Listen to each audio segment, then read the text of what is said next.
Welcome to episode 76 of the Wilderness Podcast, your old school RuneScape variety podcast done every single week. I'm your host, Dills, and with me, as always, is Mr. Deegan. Hey, how's it going? It's going all right. How's it going with you? Pretty good. Really good. Oh, that's okay. good. It's all right. I don't know. Could be better. Right. I'm just doing multiple takes for when I forget to answer for the next episodes. Dills will just splice one of those in. Yeah. Great question. What did I do this week? Well, let me tell you, nothing in real life as always, so we'll move right on to RuneScape. Fuck yeah. I did a bunch. So, did a bunch of raids, bunch of drops. What did I get? I got a solo deck scroll Jesus. drop. I got Another deck scroll? This is your third?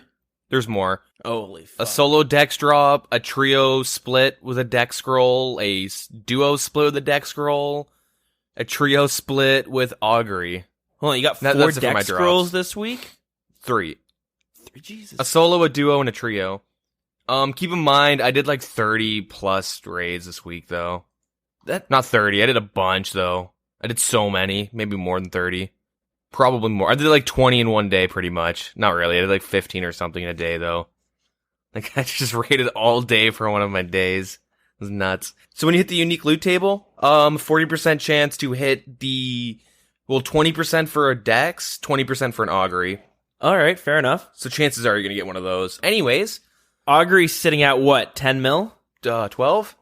12 mil, and then the deck scroll is sitting at 70? 74-ish. Between 70 and 74 whenever I got the drops. Holy fuck. So it's pretty nice. I'm still kind of cheesed about the dragon throwing axe drop that happened like a couple of weeks ago. But I mentioned that first because that, like, all those drops allowed me to get my tormented bracelet, my twisted buckler. So the only items I'm looking for are ancestral row bottoms and top now, which is 100 mil for the top, 82-ish mil for the bottoms.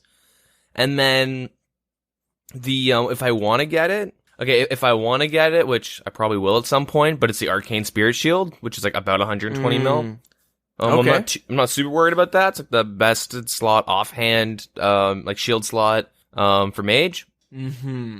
And then after those two items, (3 items), I'm kind of just looking for niche items. I could go for the ancestral robe or the ancestral hat, but you don't really use it, and it's only like 12 mil, so I don't really care too much about getting that. That gives you percentage bonus on your magic attacks, though, right? Good question. I'm not too sure. I haven't really looked into those items, to be honest. Well, luckily with the power of the internet, we have that answer right in front of us. So yeah, each piece of the ancestral set gives you a 2% magic strength bonus. Yep. So not bad. It's actually, the wiki is saying it's sitting at 19.8, so close to 20 mil. Yeah, not bad. Not really too worried about that, though. Mainly because, like, the most use I'll be getting out of it for a while is raids. And I just bring the Helm of Nadeznaut to raids. Right. And I don't really want to sacrifice the inventory slot yet, but doesn't really matter. So I'm getting really close to, like, having, like, max gear. There are niche items that I'm going to get afterwards. So things like the Elder Maul, the Arcane Shield, or not the Arcane, the Spectral Shield, sorry. The one that you bring to Serb, sorry. Yeah. The blue one. Basically the prayer-focused shield where it cuts down the prayer reduction, and yeah. Yeah. I could get like an Ellie at some point, but that's kind of far away. Yeah, like a lot of little random niche items that I need. I'm not really too worried about that, though. So I did a lot of raids. I started training up my Obby Mauler again. So Nice, I'm like okay. under 30k experience left. Now, is that a lot? Not really. No, so I need 31k-ish experience, maybe a bit less than that, to get 55 Slayer, and then I'm done training Slayer and I can start PKing. I get between like 3.5 to like 4.2k an hour, so let's just say like 3.8k on average an hour doing Slayer. It's just like 10 hours. So by the time you guys hear this, I'm probably already there. Not bad. So trained the Obby Mauler, did some raids, I did some bandos, nothing, didn't get anything from that. Oh, there's the karma kickback, I suppose. Yeah. You can call it that. What else? Oh, I guess we did Corp. Mm-hmm. And then we did a bunch of Corp, me, and then 3 guys in the CC, we did some Corp, and then eventually one dropped out and Dills came in, Yeah, that was my first time at Corp, so that was actually that was a lot of fun. Yeah. Corp's like pretty easy if someone has a maxed like pool, the like ornate pool and the ornate jewelry box. It's really easy, and people have dragon warhammers. It makes it super easy because you kind of just like you go in, go to the house, drink up all that stuff, and then you just go in and spec him. And if you hit, we were doing it in a 4-man. If we hit 2 specs, we'd stay. In trios, we were doing 3. Like some parts, we'd only have 3 people for Corp during that trip or that session. But you just get a certain amount of specs and you just kill them. Pretty easy. You make like okay money. Like it's not bad. Obviously, you're hunting like an Ellie or something. Yeah, that's what I got. That's what it felt like to me. We were just kind of there hoping to hit that unique drop table. I believe it's like 1 in 500 chance of getting onto one of the spirit shields. Or the sigils, I should say. And yeah, you have one that's let me look this up actually. So you have one shield that's worth 47 mil, one shield worth 114 mil, and then another sigil worth 531 mil.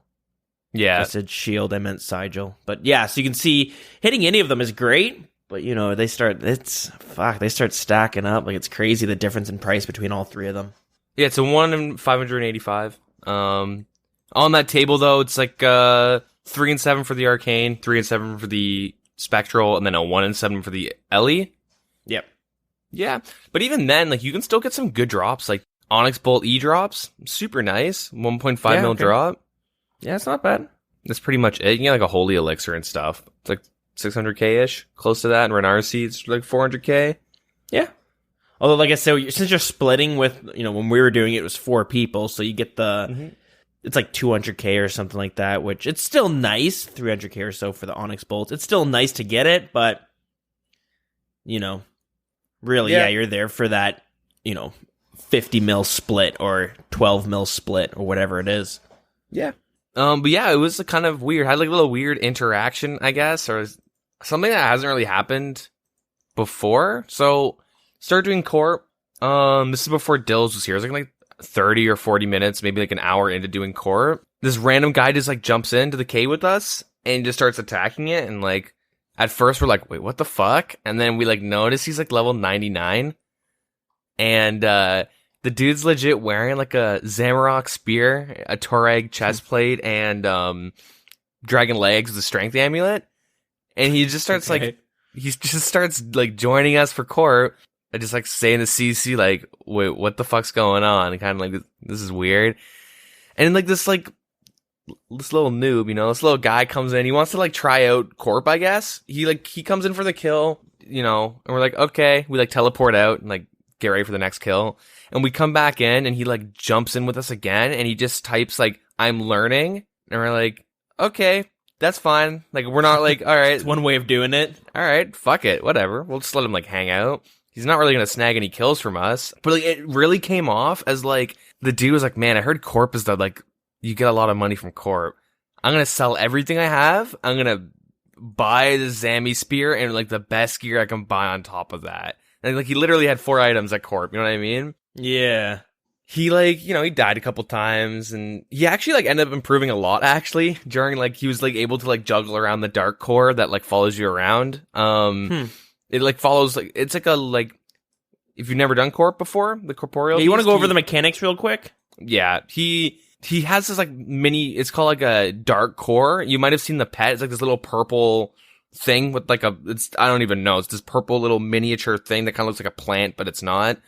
I don't really know how to explain it, but he like spawns this dude and he will like jump on a player and you have to move 2 spaces because like he hurts you and the damage you get dealt, he heals Corp Beast.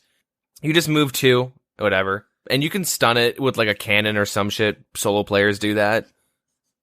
You can also use like the Emerald E-spec or something and you can stun it. Oh yeah? Like the Bolt spec? Yes, I think it's the Emerald Bolt spec. The Emeralds poison it. I don't know, it's something. Maybe it's like one of them. There's one of them that you use. I don't really remember. Maybe it's Sapphire. I don't know. Anyways, so he like comes in. He just says he's learning. We're like, all right, yeah, it's fine. And he like sits there and he's kind of poking it for a little damage. Like, you know, dies the dark core a couple times. He just doesn't move. And Eventually he kind of figures it out.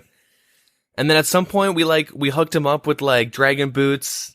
He couldn't use the natives non-helm, DMed helmet. We got him a glory and combat bracelet and all that stuff. And he like stayed with us for a little while. And he actually stayed with us like the whole trip. We were there for a couple hours, and he was there the whole time. Like, yeah, I don't know. It was super funny. Just this guy, he didn't really speak English like at all. Like he was Spanish, so it was kind of hard to communicate with them. Yeah. Really nice person though. Really nice person. And it was a lot of fun doing it with them. Like, we all had fun. Just, like, it was kind of, I don't know, it was just different to see, like, someone, like, just kind of, I don't know. Doing really something extremely inefficient because, one, he's not getting any of the kills. Two, he's not really getting that much experience. You know what I mean?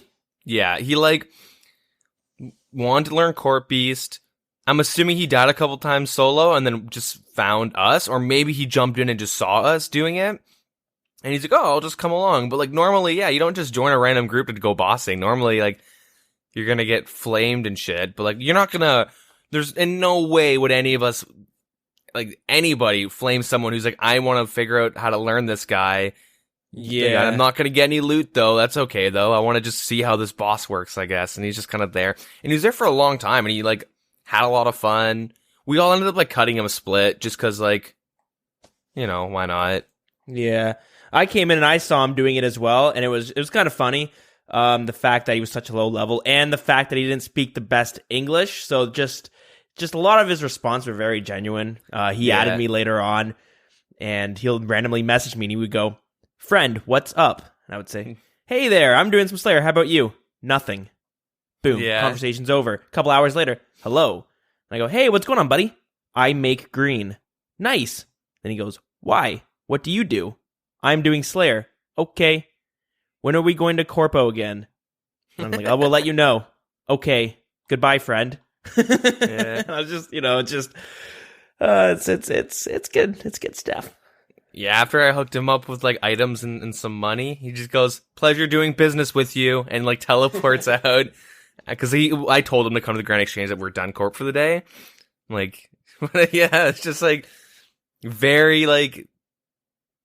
I don't know. I like his responses were great. He was a really fun guy to do bossing with. And, like, I've had, like, similar situations happen in, like, KBD, but it's just someone crashing you. It's a low level. Like, why is he sniped a kill? He's at 99 range? Oh, what a fucking asshole. He's actually just sniping kills for me now, and I'm on a Slayer task. So, like, I'm done this trip anyways, but, like, let me just do my fucking Black Dragon task and get out.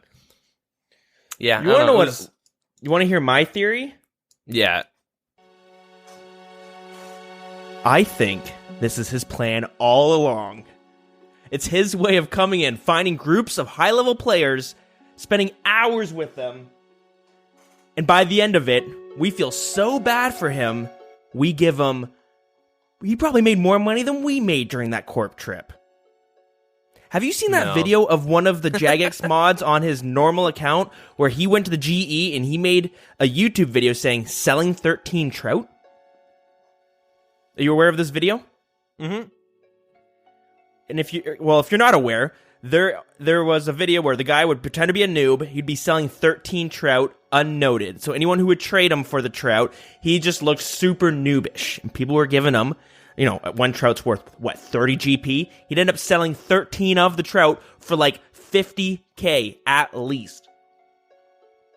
People felt bad. It was a way for him to sell something. He just made a video showing that how when a genuine noob, even though he wasn't genuine, people like kind of help them out in a way. I think that's exactly what is going on here. See, here's the thing. We did it for like 4 hours total, and I gave him... Because we did two splits. One when you join, one before you join, and then one when we were like just done in general. And oh fuck, dude, maybe you're right. Because I gave him like 500k cash over the course of the whole trip, plus boots. I gave him 150k cash. Oh god, I gave him D boots as well. A dragon medium helmet. One of the boys hooked him up with a glory and a medium helmet. A glory. Okay, here's the thing though. Someone hooked him up with a glory, and we thought he sold it because he wasn't equipping it for the longest time. He was using an amulet of strength. And I I like sent him a PM saying, do you still have the amulet of glory? And he put question mark, and I like typed that again, but parentheses purple amulet. And he's like, yes. Okay, you should wear that. It is better than your strength amulet, parentheses red. And he goes, okay, I will do that then. Teleports out and gets a new necklace going, new amulet. But maybe. We will keep our eye out. We'll see. Keep your eye out for this person. If we see him again at Corp with no helmet and a strength amulet on, oh boy, and keep your eye out for that YouTube video, I tell you. Anyways, yeah, really fun little interaction had in the game. And it's nice. I mainly want to bring it up because it's like, you could tell he he was just having fun, but just playing the game. He's not looking at his stats, he really doesn't like slaying. He just does combat stuff. I peeped his stats. All he really does is train. This is melee. Kind of just like a player that just does what they want, which you don't really see enough. Like a lot of times, like in the CC or like if you have personal goals, you're like, oh fuck, I don't want to do this. I don't want to get 68 mining. All right, whatever, fuck it. I'm gonna go do it anyways. Like, you know what I mean? There's you don't have to do that. Or you'll ask a question, how do I do this? Like, what's the best way of, or like, how should I train my fletching? Or not fletching, that's a bad idea. But let's say like mining or something. Sometimes the response almost feels like there's only one way to train it. Motherload mining or iron. Well, it's motherload mining or just do power mining, dude. Iron ore for fast, motherload for AFK.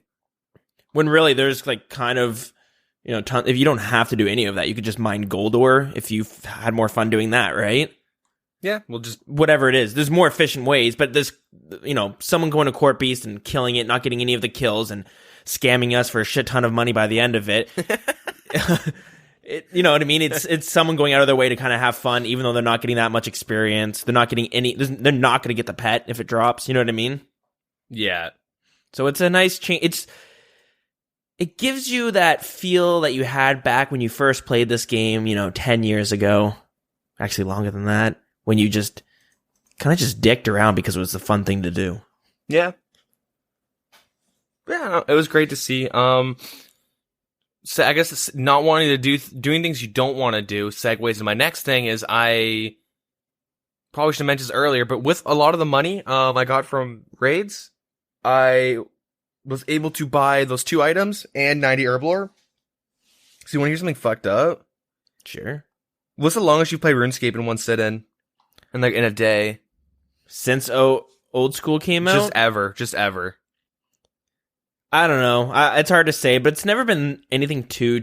It's hard to tell. Like when I was a kid, I remember times like 4 a.m. on a weekend. I'm like, oh, I should finish this up. Just one more clue scroll or one more step in this clue. But honestly, just with my job and shit, I have a hard time playing for that long. I start getting tired like around 10, 11 o'clock at night. I start nodding off and then I stop having fun in the game. So, yeah, I can't do those. Like, I could never do a 24-hour stream. Really? I don't think I would ever be able to do it. I can stay up for 24 hours. I guess being entertaining for 24 hours. I mean, I can't even do it for 5 minutes, so 24 hours is kind of out of my reach. But yeah, I end up doing herb lore for 15 hours straight. 15 hours straight? Yeah, how fucked is that? That's some good gains. How did you not die of boredom?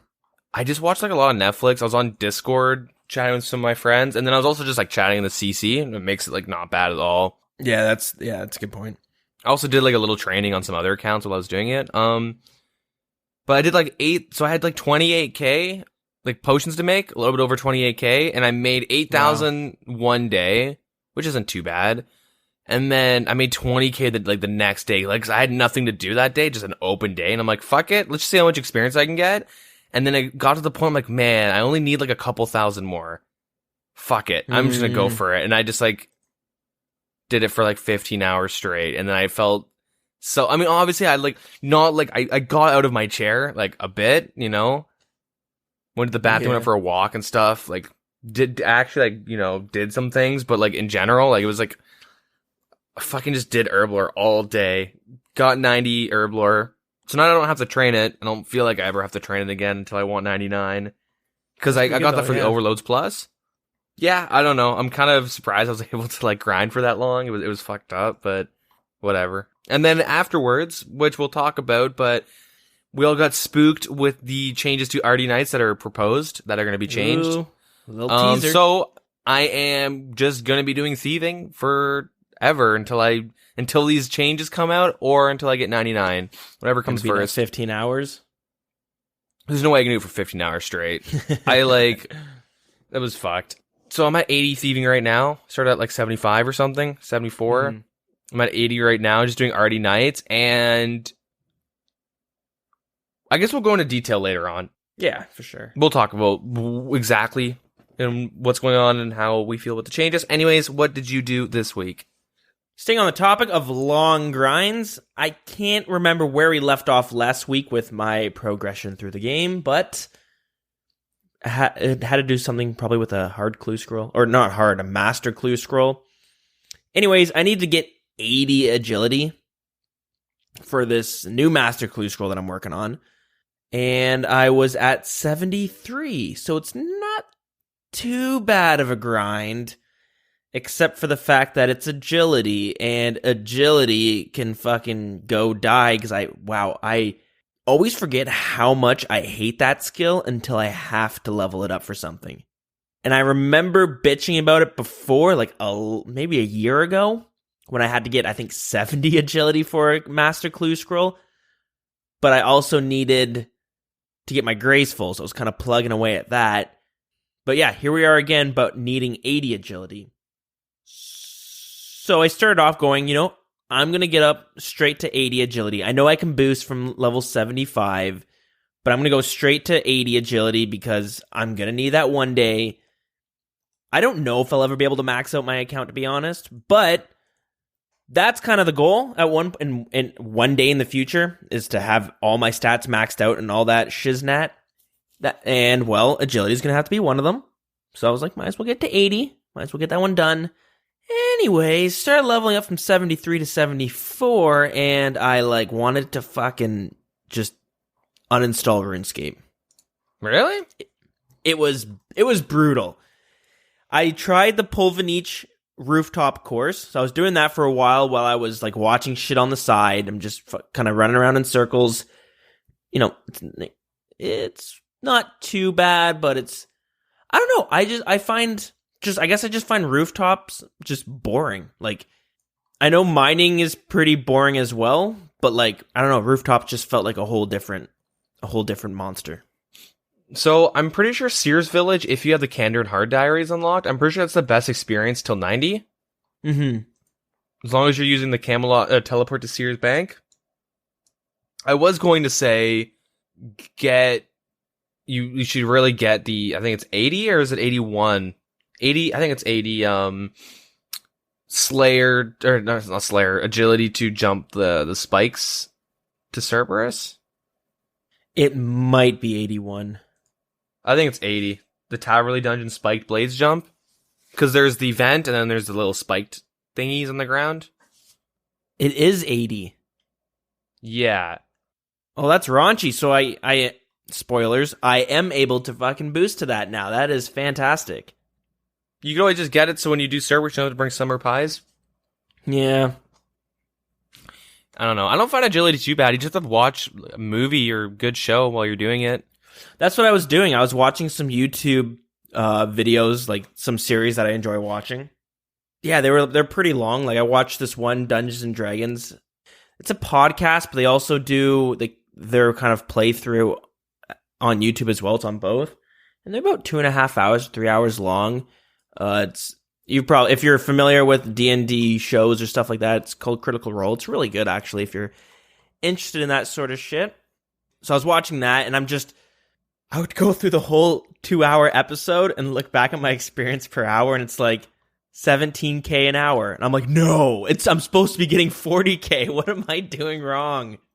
So I'm like, okay, reset my OS Buddy stat tracker. And I'm like, let's do this again. Put on the next episode. Start going through it. And then I'm kind of watching my experience per hour, and it'll start off at 40k, and you're like, oh, perfect. Do a lap. Oh, sorry. And then you do a full lap, and it's 37k an hour. All right, I can probably keep that going up though if I just make this one better. And you're I'm paying full attention to. Do another lap, 32k an hour. I'm like, oh, fuck off! It's just going lower and lower. And it got to the point where from level 73 to 74, I would need like 40k experience till I level up. So I reset my thing, going around in circles, and it's at 40k, and you're like, okay, well, I only need an hour to do this. Spend about half an hour, and then I look at how much experience I need. It's like, you need 20k. And then I'm like, okay, that's not too bad. I look at my experience per hour. It's another, and then I'm at like 20k experience per hour. I'm like, so now this is going to take me an hour? Like, this doesn't make any goddamn sense. What am I doing wrong? It is clearly me that's fucking up. Like, I just... Inefficient? Yeah, blank out, and then for like half a second not click the next thing. You know what I mean? It all starts adding up over the course of an hour. But something that should take me an hour ends up taking me like 2.5 hours just because like every little bit starts adding up and really begins to put me behind. But that's the problem. I start getting bored, then I start getting distracted, or like I don't know what it is. But I tried to change things up a bit. After I leveled up to 74, I was like, you know what? I'm going to try another way of training it. So, a while ago, and we've talked about it, when Fossil Island first came out, there was a new way of training your agility and thieving kind of together. There's this underwater course, and we've also talked about this change they added where you can actually train, instead of training agility and thieving together, you can now choose one of the skills to train. So I'm like, okay, perfect. This might actually work out. So the way it works is you have to deposit, you go underwater, you have to have your kind of diving apparatus and use this like fishbowl as your helmet so you can breathe underwater. Anyways, you got to deposit it though, and then you get this and then you get this oxygen bar that kind of starts counting down from 100%. And what you have to do is you have to swim around. Think of the Brim, if you're familiar with the Brimhaven agility course, it's sort of like that, except there's a bunch of shells and chests that you have to kind of get to. On top of that, there's also watching the oxygen meter, and you got to fill it up every now and then through these like bubbles that you'll just see sitting on the ground. You got to like stand still on them for a while. And another way of doing it is you'll grab these puffer fish as you're doing the course, and then you can use it to restore like 15% of your oxygen. So yeah, basically when you get to a chest or a clam, you just spam click it like crazy because it's going to be there for another, that's like 20 seconds or so, depending on how fast you can get to that one. So the first time you click the chest or the clam, you get a mermaid's tear and a glistening tear. And then after that, you spam click it, and you have a 1 in 8.5 chance of getting another mermaid's tear and glistening tear. You get them both together. You always get both of those together. Mm-hmm. But on top of that, there's a very small chance of getting some numelites. It's like 30 numelites, or an unidentified fossil, which there's like a handful that you can get, and you can turn them into parts of a real fossil that you can exchange at the Varrock Museum. Once you fill out one of the display cases, you get an experience lamp that you can put in a skill. It's not a whole lot, but it's a couple K. It's like I think it goes between 1K and 5K, and there's only like a handful you can get.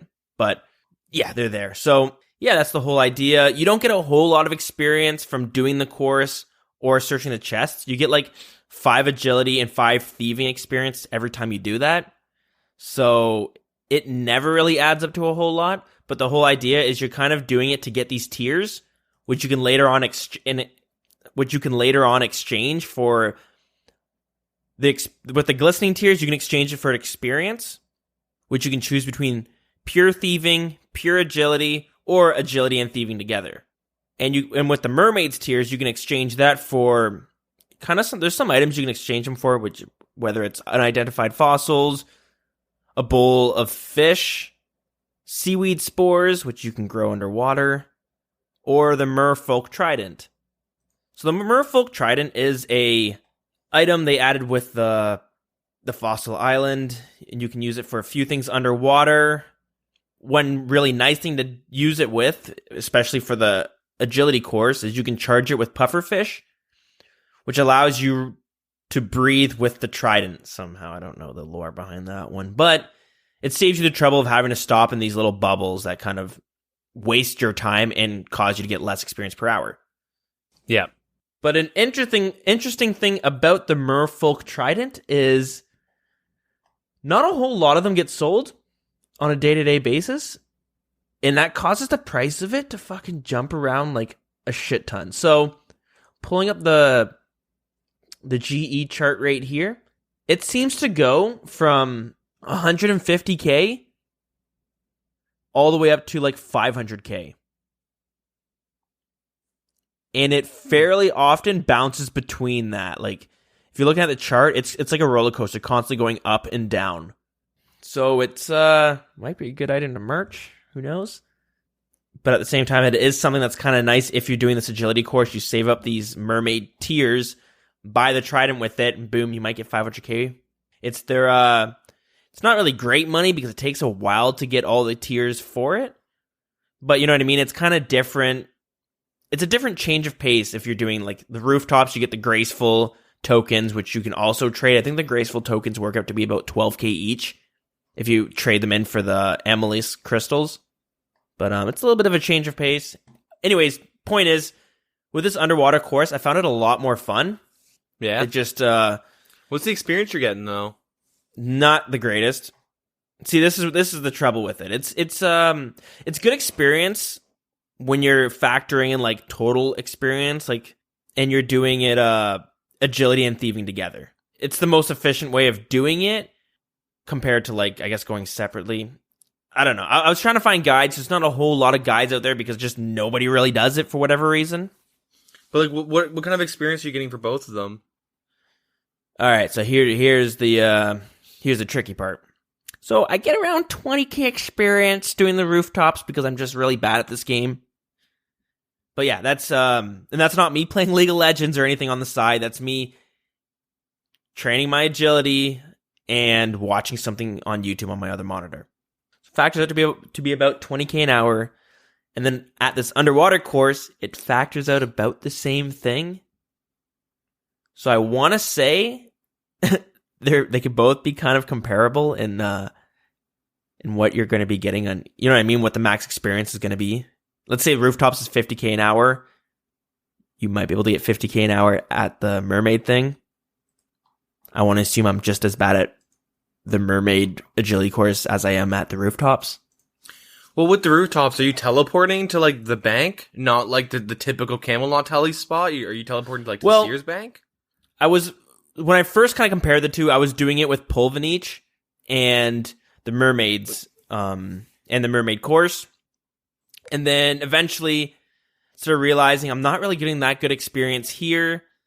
And I don't know if I'm able to, I had to pay more attention. One of these days I was just super tired after work and I didn't feel like, because if you fuck up and you end up running out of oxygen, you lose half of your tiers, which means you're just wasted a lot of fucking time there.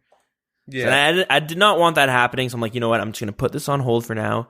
I'll go do some of the rooftops again because it's more mindless. And yeah, so then I went to the Sears Village rooftop course, kind of did what you were talking about.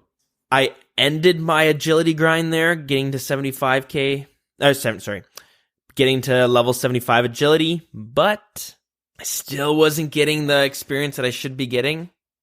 Yeah, you know, I think it's safe to say my account's glitched. Something, you know, I think I run on everyone runs on like a 0.6 tick system, 0.6 of a second. I'm pretty sure my account just runs on a 0.8 or 9. That's just what makes sense, right? Maybe. It's not my fault, it's the game's fault. So here's the thing, from 60 to 90, Sears Village is the best experience if you have the Candor Hearts done and you're using the teleport to the Sears Bank, not like Camelot teleport. Yeah. Like you're teleporting straight to the Sears Bank because you teleport right next to the start of the agility course. And like the max rates are like 55k or 56k if you consistently perform perfect laps and teleports. Mm-hmm. I can get like 50k pretty easily doing Sears. Yeah. So there's probably something you're messing up on, or you don't realize like how much you're AFKing. Like you AFK like 2-3 seconds after like each thing, and then you look over and you're like, oh fuck. Click. Yeah, that's what I think has to be happening, even though I'm pretty much focusing on it. But like pairing my boredom with me being tired, you know what I mean? I start like looking at my phone maybe, or maybe I just start watching over at the other screen for a couple seconds too much longer than I should be. Or I misclick and I think I've gone across the thing, but I'm just standing there right next to it. Hard to say, but anyways, moral of the story is agility sucks. I think I would rather level runecrafting at half the experience rate than I would level agility. I don't know if... Okay, so I think we talked about this. We talked about this like a couple episodes ago. So if you're doing the most AFK method from runecrafting, 70 to 99, doing blood runes, sure, 40k an hour. So if you hit 77 and you want to do 99 and you're like being quote unquote as efficient as possible, you will get up to 40k an hour, which is 300 hours of runecrafting needed. Okay, so 99. Like how many human days is that? Or I should say Earth days. Well, 300 days, but you're probably playing like, I'd say 5, like for the average person, 5 hours is pushing it. If you get home at 6 and you're, you know what I mean? Like 3 hours a day. You know what I mean? 2.5 weeks. No, sorry, not 2.5. It's about 2 weeks going 24 hours a day. Okay, that's unreal. It would take you a couple months. Like, let's say you're an average person, you get home at like 6:30, and you're like, you sit down and play RuneScape for like 3-ish hours a day. Let's go 4. So let's push it a little bit. All right, let's say 4 hours. Okay, so it's going to take you about like 3 months. 2.5 months. Yeah, 2.5, 3 months. Yeah. Hmm. Well, it's not factoring in weekends, but it'll take you like time to do runecrafting. Yeah. If you do like this method. If you're running to the altar, it is 37k instead of like the abyss. If you're running to the altar, but I'm pretty sure everyone would run to the abyss. True. You make like not that much money. 36 mil. Some money. Yeah, that's for 300 hours. That's not bad. I mean, if you do double astrals from like 82 to 99, you make like 100 to 300 mil. It's not bad. 91 is 100 mil. 99 is 300. It's not the best money. It's AFK though. Anyways, I don't know. You just have to get in the right like mentality, I guess, before you grind out those types of stats. Like, if you're just not enjoying agility, and you're sitting there like, oh, I hate this part. Oh my god, this sucks. Oh I got 54 minutes of this. Oh shit. Only 322 more laps to go, for fuck's sakes. 300. Oh, jeez, yeah. Okay, that's another lap done. Like, I don't know. You gotta have to, like... You can't, like, count every second.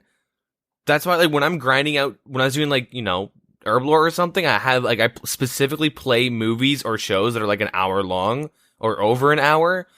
Because if you watch, like, 30 YouTube videos, like... Okay, let's say you watch, like, 20 of a friend's videos and they're all 10 minutes and 1 second. You sit there and you watch like a bunch of those videos and you look, man, I watched like all of a friend's videos he made this year.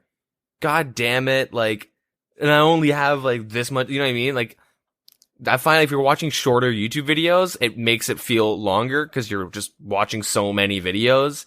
If you find a good movie or like a good TV show that's like an hour per episode, it's not bad. That's why like, I don't watch Game of Thrones all the time, mainly because every time I say I'm watching it, someone immediately tells me who dies next. True story. True story. Every time I'm like, yeah, I'm watching Game of Thrones right now. Dude, this person dies and it's fucked up. Like, thanks, man. He's still alive when I'm watching. Like, you know, like everyone does that. But I specifically only watch Game of Thrones while I'm doing runecrafting because I like the show and each episode's like pretty much an hour long. And it's like, all right, you know, 6 seasons. There's like 10 or 12 episodes per season. I don't even remember. But like, I'll get a 10. good chunk of runecrafting experience that like, I just watched Game of Thrones. That was it. Like, you're going to watch that show anyways at some point. Well, most people will.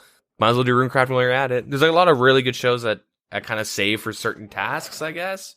Makes it really easy. Or if you're just like, come by the Wild CC and come chat with the boys while you're doing it. That's what I did with like Herblore and stuff. It makes it like not bad. Discord helps, like all that stuff. You just got to keep yourself distracted so you're not counting the seconds or the minutes. Yeah, that's the problem. But no, I just want to say, runecrafting is the slowest skill to train, hands down. But for some reason, I don't feel the same way doing runecrafting as I do with agility. Do you think it's partly because you like, oh look, there's a bunch of nature runes or cosmics or whatever you're making at the time? Like, that's money. I think it's a bit of that, but it's also like, you know, you're running this play. Let's say you're doing the abyss. You have to run to the abyss, teleport to it, climb through this thing, go into this, you know, the altar. Then you have to do your rune crafting, and boom, you get a fat stack of like 300 experience. And you're like, okay, then I'm doing your rune pouches, do it, and 200 experience. Like, okay, now I got like 72 whatever runes, and then you have to teleport back. There's more to keep track of. You know what I mean? Like you're kind of constantly. It's I don't know. I don't really know what it is. I just think it's like it's less click on the green dot, click on the green dot, click on the green dot, teleport, click on the green dot. You know what I mean? I think it's I just feel like the whole process is a little bit different. Anyways, point of this whole story is I think a perfect update that they should bring in the game is Nightmare Zone, but for skills, where you can go and AFK any skill you want, and it becomes one of the best experience per hour, no matter what skill it is. And when you're done, boom, you walk away with more profit than you would have if you actually did the skill. Yeah. What do you get this man on Jagex? What? Yeah, dude. I said get this man on Jagex. Oh, brother. First of all, no. No, of course. Game will be dead in like a month once everyone maxes. Yeah. Autumn Elegy will come back from the dead to flame us one last time if that came into a thing, and then vanish off into the night. He's gone. Yeah. Anything else this week though? No, that's basically it. The Master Clue was shit. Nothing worthwhile from it. Nice. So yeah, I stopped at 75 because there's no way I'm getting 80. Yeah, good thing you like doing Master Clues, right? I mean, yes and no. I wouldn't have trained my agility to 75 if it wasn't for it. So you know what I mean? That's the blessing in disguise right there. But yeah, besides that, nothing too much. I threw my back out a couple days ago. I was building a shed outside and I had to pick up a screw from the ground, and then when I stood up, my back just stopped working. But it was an 80-pound screw. It was a really, really big. It's not like it's like a really big one, like a two-handed. Like you need like a forklift to move it around. It's the size of a car, so that's the problem. No, it was weird. It's like just a normal size screw, obviously. I bent over to pick it up, and then as soon as I stood up, this sharp pain went through my back, and I could like barely walk. And I was like, "Oh no!" And instantly put everything on hold. Ran in and had a bath, and got stuck in the bath for a couple days. Yeah, I got stuck in the bathroom the other day, and so I threw up my back. I had to go buy a cane. So it really helped me walk, and I got a back brace too because it just it helped. So I'm walking around with this cane. I went to go use the washroom, forgot to bring my cane inside, and I got stuck in the bathroom because I had nothing to hold on to because it was just the sink, and it put me at this weird angle, and I was literally stuck yelling for my girlfriend because she was having a shower. I need my cane. Babe, can you get my cane for me? I was like screaming it because I was stuck there for like 15 minutes waiting for her. She had the shower going. She couldn't hear me. It was it's a struggle. It's feeling better today, but still a little tight. Yeah, I don't know. That's some fucked up shit right there. I'm gonna have to go to the doctors and see what's going on. You're just gonna find someone put a staple in your back. Oh, that's pain. That's not like a me pull. Oh, that's why it's getting worse and worse. Oh, it's infected. Okay. Yeah, Can you pull that out, please? There's a bullet hole in your back. Oh, that makes a whole lot of sense. It's a nice tattoo. Oh, right, I did get a tattoo. Oh, it was a tattoo the whole time. Oh, silly me. I thought I pulled my back. Oh, shit. Yeah, that was basically my week. Nothing too exciting. Just some gains and pains. That's why you hated. Maybe that's why your agility experience is so bad this week because you pulled your back. Your character, as he's climbing on top of Sears Bank, he's just like, ugh, babe, get my cane. Yeah, I really shouldn't be doing this right now. The doctors advised me to take it easy, but here I am, just fucking scaling the rooftops of all these villages. But okay, let's move it on. DeadMan Season Spring 18 is live. Oh, next. Jesus Christ. Okay, yeah. DeadMan Spring Season 18. Or Spring 18, sorry. 2018. New spring season has started. Right on. Yeah. I guess I'll mention some of the things they changed and some of the things that people are ignoring. So, seasonal drop table and resource changes. This is for this current season in DeadMan Mode. So, certain NPCs have an in-game chance of landing on additional drop tables and whatnot. So high healing food, potions, herbs. So, you know, prayer pots, brews are pretty much what, and restores are what they're implying in those potions.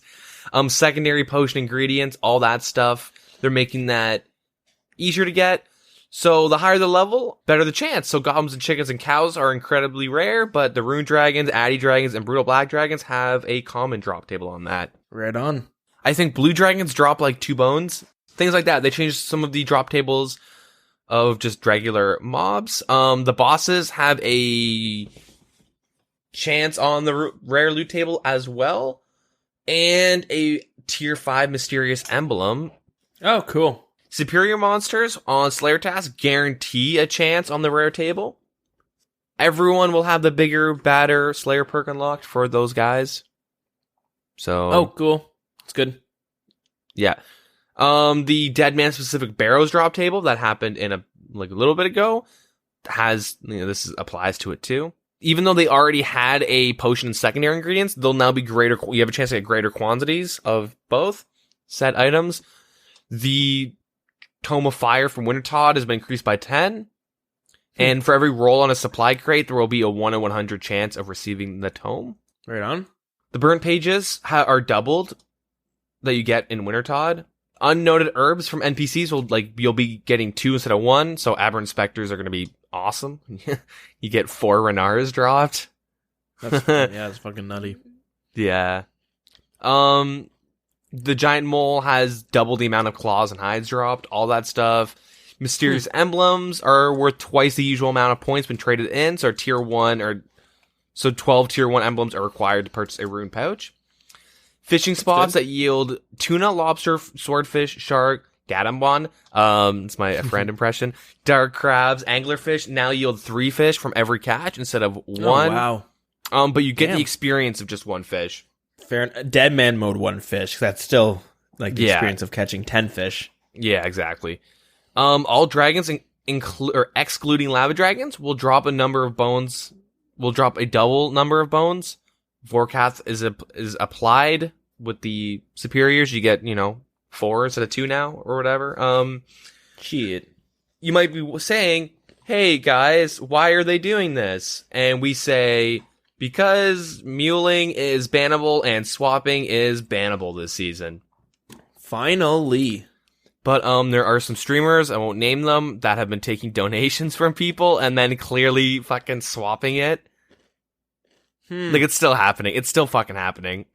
All it does is fuck over the legitimate players, and people who are going to cheat are still going to cheat, and they're going to get an even bigger advantage. It's a bit controversial because it is kind of cheap in the sense that muling is it's just a pain in the ass to really do it.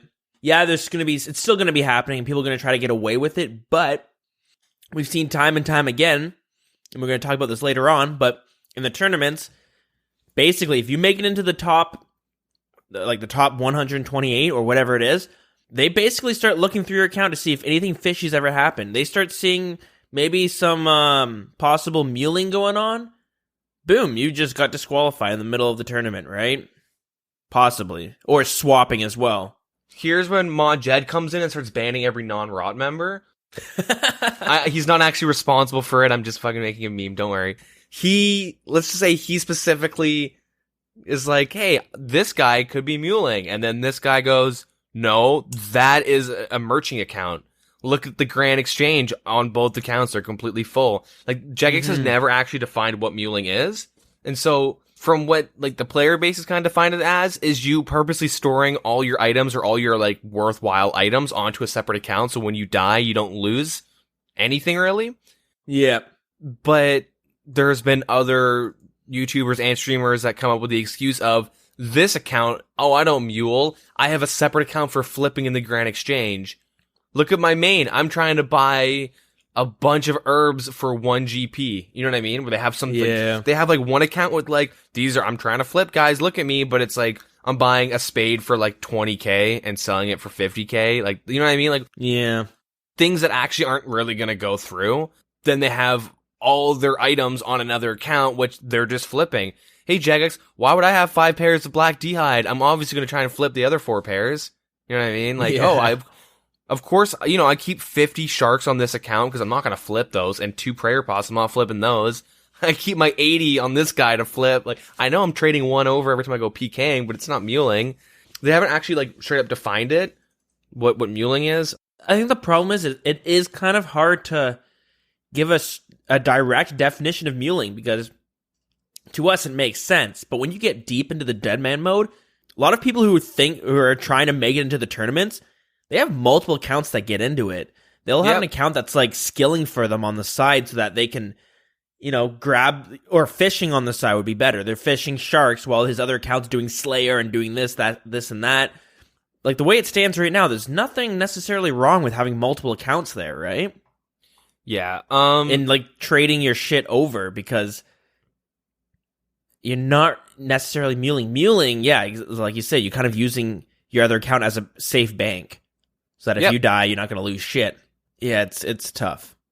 I mean, the only way they can stop muling outright is by banning, like, using 2 accounts. But even then, you can just utilize that by, I'm giving all my things away to my friend. Oh, he gave some back. He gave a couple what back. Happens now? That's cool. Can clan members just not trade each other? You know what I mean? Can they not give each other free shit? Like, what happens if you and I want to do DeadMan mode, and you're out there fishing, I'm out there mining, and I'm like, here, can you hook me up with some fish? Because I don't have the time to level up my fishing. I can do mining and hook you up with fucking Addy armor, because we're going to rock the Addy armor into the tournament. And then you're just like, yeah, here's your fish. And you can give me, like, you know what I mean? Like a couple hundred fish or something like that to heal. Yeah. Like, suddenly, do you disallow that? It starts getting tricky. Do you make every account an Iron Man? They tried that. Well, not Iron Man, but they tried no trading, and that was clan members suiciding to each other. Oh, really? They had the no trading? I don't even remember. Yeah, that. They disabled trading for a season. And it was the worst and the most dead. It died day 1 pretty much because you couldn't trade. And people that were breaking the rules, like, there are people specifically with RuneScape that just fucking cheat, like, to the point where, like, hey, this guy won. No, he didn't. He bought it. This guy won. No, he had a bot farm. Like, you know what I mean? Like, people consistently cheat in DeadMan mode, and it's because you put a bunch of nerds in a room and say, here's $20,000. We're not really, you're probably gonna get away if you cheat, let's be honest, but we might catch you. Everyone's gonna fucking cheat. Like, I don't know. It's weird. It's hard, and you're going for that slight edge over your opponent, right? And this game is like, it's basically who can like, there's a bunch of strategy in it, but there's also a lot of how much sleep can you afford to lose this week. Yep.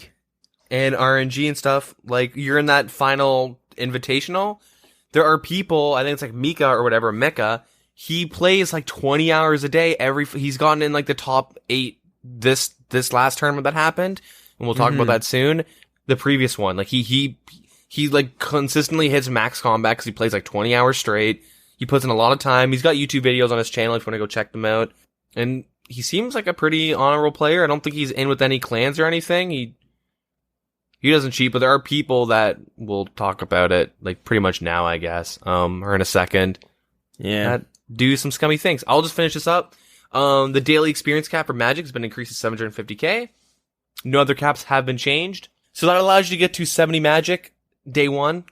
Don't really know what that specifically unlocks you. I don't think anything. 70 Magic day 1, 77 Magic day 2, and then 81 Magic-ish day 3. You know what I mean? I'm not going to keep doing it, but, like, I guess that's kind of a lot, but it's not at the same time. It's not like you're getting Ice Barrage on day 1 anymore. Yeah, you get the Ice Burst. Ice Splits the next day if you use, like, a Wizard Mind Bomb or a Wizard Potion. Yeah. You need 82 for that. Yeah. So quest experience and achievement diary lamps don't count towards the daily experience cap. And you can lock and unlock experience gain by talking to Nigel in Lumbridge. Cool. Yeah, so that's pretty nice, because attack and strength are shared, and let's say you have a whip. I don't know. You don't want to train your strength for some reason, or your attack. I don't know. Yeah. That's kind of dumb, but you know what I mean. It's there if you need to. This is kind of useless right now, but the first 30 minutes of the season, you had immunity. Mm-hmm. Just in this, like, the first 30 minutes of the server, not per account. So you can't make an account now and get 30 minutes of immunity. It was, once the server's open, it was 30 minutes of immunity. I'm assuming what would happen is that those 4 guys, day 1 or minute 1, the first ones that get their 5K and get fire strikes, just snowballed a little bit by just killing the dudes in the stronghold. Now the question is putting this 30-minute timer. So let's just say the server's open at 12:30 hits, boom, the 30-minute timer's off. And then maybe those 4 players could now get even better and set them up in a different strategic spot. There might be a few players that could get away from it, but then there's someone like, who, let's just say like me, where I might not be able to play at exactly 12 o'clock. I can play at maybe 12:10. That makes me go, maybe I should just stay off DeadMan Mode until the 6-hour timer comes on, because that kicks in later on in the next week, right? Yeah, yes, but I think the main thing is if you play DeadMan Mode to not die, you're never going to play it, or you're going to play for 30 minutes. Like, the whole point of it is to just play, have fun. It's a little risky, maybe kill people. You're going to die if you play enough DeadMan Mode. Mm-hmm. But if you're playing the game to specifically not die and you wait for that 6-hour, like, oh, well, I'll just wait for the, 6-hour immunity. Well, then once the 6 hours done, you're probably going to stop playing, or you're just never going to jump on when that immunity happens. And plus, you're losing a whole week. You could grind stats for a week, dying every single day and losing your bank, and you'll still be ahead of that guy with the 6-hour immunity. Yeah, that's fair. I think the immunity is just there to be like, fuck, I really want to play, but I can't play this week. Well, that's fine. You can try and catch up in hour 6 or day 7 hour, get free 6 hours. Anyways, last thing to mention. Well, I guess there's 2 things to mention. Zia House, you're instantly capped at 100% for all of them. You're done Architectural Alliance on DeadMan Mode, and the Pyramid Tops will turn to cash upon death. So those clans that camp Pyramid Plunder, or not Pyramid Plunder, sorry, the Agility Pyramid. My bad. Mm-hmm. The tops. I guess they're risking a little bit more, because usually what you do is you'd stack up like a bunch of tops, even though they weigh a lot. But you used to just you die, you lose. They'd gain nothing. You'd cash out and tally out instantly. I lied. There's one more thing to mention, which is kind of cool. I want to know how this works out. There's a PvP pack that you get. You can get them once per day, and they're untradeable. And you get a staff that comes with 500 fire strikes, a bow that is charged with 2,000 bronze arrows, and a scimitar wieldable from level 1, and is equivalent to a mithril scimitar. Each pack gets 1 combat potion and 12 cooked tuna. These are tradable, but the items obviously aren't. You can't use the items in PvP, so don't worry about that. I like this. This is kind of cool. I want to know how this works out. I agree. That's a pretty good addition to bring into the game. Yeah, that's it for what is starting this season. Do you want to just talk about what happened for the final hour? This is one thing I just wanted to go back and talk about real quickly.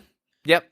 So I hate to backpedal and bring us back to what we were talking about earlier about the whole muling and swapping part, and when we were talking about how a lot of players kind of, during the invitational, where you have 1 week to train your account, how a lot of people just pull like mad all-nighters, and they just lose a lot of lack of sleep. We were talking earlier how, like, I personally don't know if I could do that. I know a lot of people who book off. I know a lot of people who, I don't know them personally, but I know there are tons of people who make into the invitational and they book off work. They book off a week of work. Maybe they take some sick days. Maybe they use their vacation days. Maybe they just plain don't go in. Those are the people who actually want to compete in the tournament. And then when it comes to swapping, there's a lot of casuals who come into DeadMan Mode just for the sake of swapping. They're looking to make some quick cash in DeadMan Mode. Well, quick cash to transfer over to the actual old school RuneScape server, right? Yep. So they'll try really hard to get into the invitational just so that they can find one skill, work really hard in that. Let's say it's Herblore. Next thing you know, they're selling their prayer potions, and then they're just going to swap that money off their DeadMan account onto their old school account. Yeah, there are people making 200 mil in old school, like non-DeadMan mode, 200 mil in a day from one day of from the first day of invitationals. They're making 200 mil. They're averaging between like 10 to 20 mil an hour. Yeah, and that's when everyone's trying to get their edge. So they're like these people who might have like hundreds of mil in the old school server. They're like, okay, fuck, I'm going to swap 50 mil of it just to buy all these prayer potions just so I can get that leading edge. Mm-hmm. I just want to bring it up, whether that's okay or not. Well, Jagex doesn't think that's okay, and it might actually hurt the game because suddenly the invitational's over, and there's a bunch of players who aren't even going to the tournament because they're like, well, fuck it, I don't plan to do the tournament. I'm just here for the money and the invitational. Yeah. I honestly want to say, like, at least, like, 50 people out of 1,000 are there to just specifically swap on the first 3 days and then done. Yeah. Which... okay, there's 50 less people competing, but there's 20 people swapping over hundreds of mil, and now they have a complete advantage. Yeah, exactly. It's it's hard because, you could just buy bonds. If you're loaded in real life, you have a clear advantage as well, just buying bonds, turning it into like whatever, 3 mil cash each, swapping that over the DeadMan mode. You know what I mean? You're basically, it's like almost pay to win in a sense. It's pay for advantage. Yeah. Which... should DeadMan mode be like that? I don't think so. So nope. Seems okay. Yeah, that being said, we can leave that on right to Saturday. There was a tournament. Yeah, I do want to say, I think I said it was the Spring 18 season that started. I meant to say Summer 18. Spring 18, like, finals just ended. Yeah. So we're not in spring anymore. We're in the summer season in Jagex mind. Exactly. So yeah, we had that tournament, but... this is something I always forget to talk about when we're talking about DeadMan mode. There might be someone out there listening being like, I don't really know what DeadMan mode is. And we just kind of assume a lot of people are in the know when it comes to this tournament. So I guess, do you want to should we give a quick description of what this game mode actually is? Yeah, sure. So DeadMan mode, there are technically 3 parts to it. There is the seasonal, there's the invitational, and then the invitational's final hour. So the seasonal, anyone can join. You join in, you get boosted experience rates, and now you get more items and stuff when you kill guys. And the trade-off is if someone kills you, they get pretty much your whole bank. There are some things you can keep, and there is you can keep up to 10 items in a safety deposit where people can't touch it. But when you die, you pretty much lose your whole bank. And if you die while scald, I guess, you lose a lot of experience and whatnot. Yeah. Yeah, so the whole thing is people training up as fast as they can to kill other players to get their bank to kind of snowball into having a bigger bank where they can buy better items or skills. Anyways, by the end of the season, the top 2,000 or whatever, with the top 2,000 with the highest total level will go into the invitational. And the invitational happens a little bit later where it's a week. I think was it 10 days or something? Or usually it's 5 days or something. Yeah, this one, they made it a little bit longer, but you get like roughly a week where you get even higher boosted experience rate than the seasonal. So you can get 99 in a day. There's no caps or anything. There's different rules in the invitational. There's 2,000 people. There's one world, and everyone's just kind of fighting over getting the highest stats and the best items. So there's a lot of bossing and stuff that goes along it, and they're all gearing up for the final hour. And then the final hour is kind of what you would see in any Battle Royale game, where the map gets enclosed via like a smoke, by a poisonous gas cloud, and players are funneled to a specific area. And once there's 128 players, it turns into like a 1v1 bracket where you just do 1v1s with people until one person stands. It turns out to be a little longer than the final hour. It's kind of like 2 hours now. Every tournament, they've changed some things a bit, but it's one thing that's important to notice is after the seasonal is over and the invitational starts, your account resets again, and you got to start fresh. And basically, you're working your account to what it's going to be for when the tournament starts. So you're working towards gear. People have certain strategies they're going for. Suddenly, your playstyle, your strategy and stuff is completely different than when it was during your seasonal because you're like, I need to get the gear that I need for this tournament. You might see someone who's like, I'm going to try Brit it. You might see someone who's going to be like, I'm going straight range. You know what I mean? I'm going to go grab this item. I'm going to go straight defense. Yeah. There's a bunch of different ways of doing it because when you get to the tournament, especially these last couple tournaments, you have basically 2 stages of the tournaments. You have your clusterfuck free-for-all, basically, where it's like giant groups facing each other, and you're going to see a lot of barrages, a lot of blood, well, a lot of ice and blood barrages. You're going to see lots of chins being thrown that do just AoE damage. And then when the tournament starts, where it's 1v1s, you don't see basically any of that. You might see some of the ancient magics being used, but now it's a 1v1 tournament where your fighting style is going to be completely different than what it was during the kind of the free-for-all. So, yeah, that was just something I wanted to bring up because I realized it's been out for a while, and there might be some, new listeners or new players who aren't too familiar with DeadMan Mode. They might know the idea of it, but yeah, it's a pretty cool idea. It's tough. There's also non-seasonal worlds, which have like not as many people playing it, and they don't see as much change as the seasonal does, and it's not really as competitive, but it's a whole different game mode itself. So if you ever want to try DeadMan Mode, you might want to try that one, see if you kind of like it. Again, it's a lot of people who are playing that only play the DeadMan Mode, and they might be like level 100, like maxed accounts, whereas the seasonal, you're kind of starting fresh every single time. Yeah, I think if you're going to try out the like permanent Deadman world, you can message the leader in execution, and he can hook you up with a starter set. Nice. EX, I heard him talk about that on stream because I watched him a little bit one night. Cool. Because like EX plays the permanent one, they just like Deadman a lot. That one's pretty cool because your accounts don't wipe. You know what I mean? So you can work towards these end game items without having to worry to reset. And people seem to be pretty nice on the normal server, whereas when I tried it, a level 120 will see my level 20 ass walking through Falador, and they might just be like, or this happened all the time where someone's like, they'd trade me, they'd give me a bunch of items, they'd say, add me. If anyone starts trying to give you trouble, let me know, and I'll come defend you if I'm on. Because a lot of people want the normal Deadman servers to be more populated, and they hope that if they see a low level, that they can kind of keep them playing by giving them all these items, and it can hopefully snowball to a more populated server. But yeah, or if you're me, you're walking to Falador from Barbarian Village, and level 120 calls me some mean words and tells me to drink certain liquids, and then kills me, and I go, oh, all right. Okay, well, I'm going to go to Falador, but this time I'll go through Draenor. And then he kills me again, and he says, get the fuck out of here, noob. And I go, okay, I'm going to go play real RuneScape. Yeah, see, I think that's why there's some players who are super nice, is because yeah, exactly. After getting those items, I went to Al-Kharad, and I just got piled by like 5 level 120s who are like, get level 30! Get them! Yeah. I'm like, no, guys, I just have an air staff, please. We did it! We've been here for 3 days. No one plays this game. We found someone. Yeah. And he logged, guys. I think we just lost the only. And there's only 5 people on the server now, and that's all of us. Fuck. All right, we're gonna have our coordinated 1v1 battles now because we have no one else to play with. Back to the duel arena. Yeah.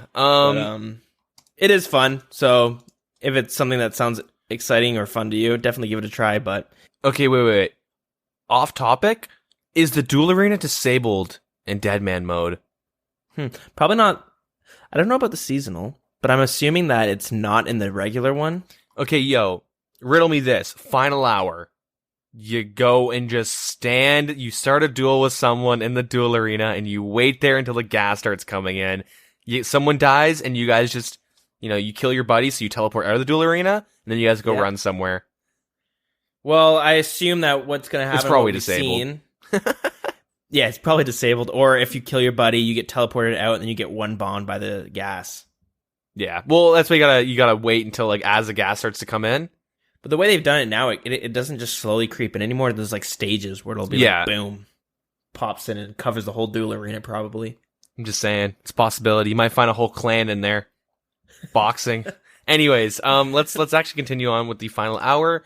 Yep. So, I didn't watch it live. There was obviously controversial things and stuff we have to complain about, and there were some issues. It wouldn't be DeadMan Mode if there wasn't, to be honest. Yeah. Before we get into it, do you want to go through and talk about all the every issue that's happened in each tournament? Yeah, we'll do it. That might be fun. Okay, let me pull it up every controversial thing that happened, because some people don't have issues with them. Some things I don't have issues with, some I do, and vice versa. Like, me and you might have but someone will there's controversial things that happen every single season. So Yeah, there's some sort of controversial or technical issue, and like they have improved over the years, but it's like we've made the joke in the past where we watch DeadMan Mode to see what the issue is going to be this tournament. Yep. And because it can get pretty creative. Let me just find it here. Just saying, we're going to man on Mars before we have a perfect season or invitational. Well, at least we'll get a perfect one day. Okay, so the very first DeadMan Mode tournament, the way they have them numbered is pretty weird, but I'm just going to go in order of how many there are. So we'll start at number 1, the first one, March 2016. I believe the issue with that one was the gas creeped in, and it was basically whoever could out-tick-eat the gas. No one was really fighting, and it was more just eating foods to stay alive over the gas killing you. Yep.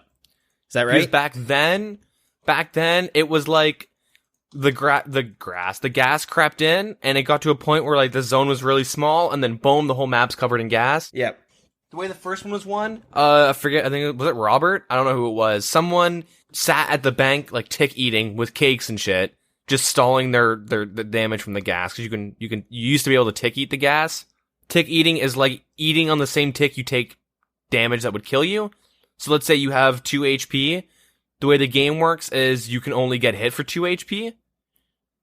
So if you eat on the same tick that you were to take damage, you would gain 3 health but take 2 damage. So he was able to eat on the same tick he took damage every single time, and he couldn't die to the gas. So I guess that was the controversial thing of that one. So he kind of won that one. Yep. Deadman's, so the second tournament, June 2016, I believe it was a similar problem, but it was someone hiding, and they were using prayer potions and Sarah brews, but basically using the prayer redemption to tick heal the fog again, because prayer redemption, the prayer redemption, it heals you when your health falls below 10%. Yeah. So you throw that overhead up, it goes down by 10%, heals you like 20 HP. You drink a prayer 10. potion, put it back up, heals you. Yeah, it keeps healing you that one, right? Yeah. So that's how that guy won. The third tournament, September 2016. So this one, similar idea again. The gas would creep in, and we had the very well-known RuneScape player, Wooks. He does streams and has done a bunch of, I don't know, pretty intense feats on old school RuneScape and the original RuneScape game. But anyways, he was over at Files, unnoting his food and out eating the gas. He actually got disqualified, but he was the last one alive. It's just that he got disqualified. That was the most controversial one, because Reddit was like shitstorm. People still say Wooks won. That's where that meme came from. Yeah. But Mod Ash gave him money though. He was like, "Here, I'm gonna pay you out as if you won. This isn't from Jagex. This is from me doing my." That's one reason why everyone loves him. Yeah, exactly, and kind of that was another controversy just slapped right onto that one, right? Yeah, I guess. The next one, December 2016. When was this one? Alcarad? Yeah, okay. This was Alcarad, where they made the final area in the Alcarad Palace. They had like a one square or one tile portal you had to walk through? You had to like click to enter. So you would walk in. Okay, so what happened was they released the final area early. Or when the final hour started, they told everyone where it was. And so Rot, which is known to have like just the most members in it, you know, they have like 200 people and like, you know, against like 1,000 people. So it's going to be kind of one-sided. Yeah. Anyways, so they went and rushed the area. And the way to enter the El Kharad, you didn't walk through it. You had to click to enter, which would take you about a tick to walk through the entrance. Think of it as like, when you go over like a tightrope or something, doing an agility part, and you're able to take damage from like a player. Like you could get stacked out. It would delay the damage. So people would walk in, they would like do the little delay, their character would walk through, and then as they finished entering, boom, 99 HP, just like, they just got one-shotted. Yeah, because you'd be able to just stack chins and all that stuff and hit multiple people. And So that's the problem with that one. The 5th tournament, which is March 2017, I believe this is one of the ones where the gas one-shotted everyone, or it just crept up too fast. And I think the Elkrad one was the same one as well. A lot of people got one-shotted. Entering the gates, they would just boom, 90 damage dead. Yeah, because you get stuck. Oh, yeah, the gates from Lumbridge to Alkrad, because only one person can go through at a time, right? Well, a big issue was that it would just, you're taking 5 hits and then 20 all of a sudden. Yeah. I know a lot of people died there. I don't know what happened the other season.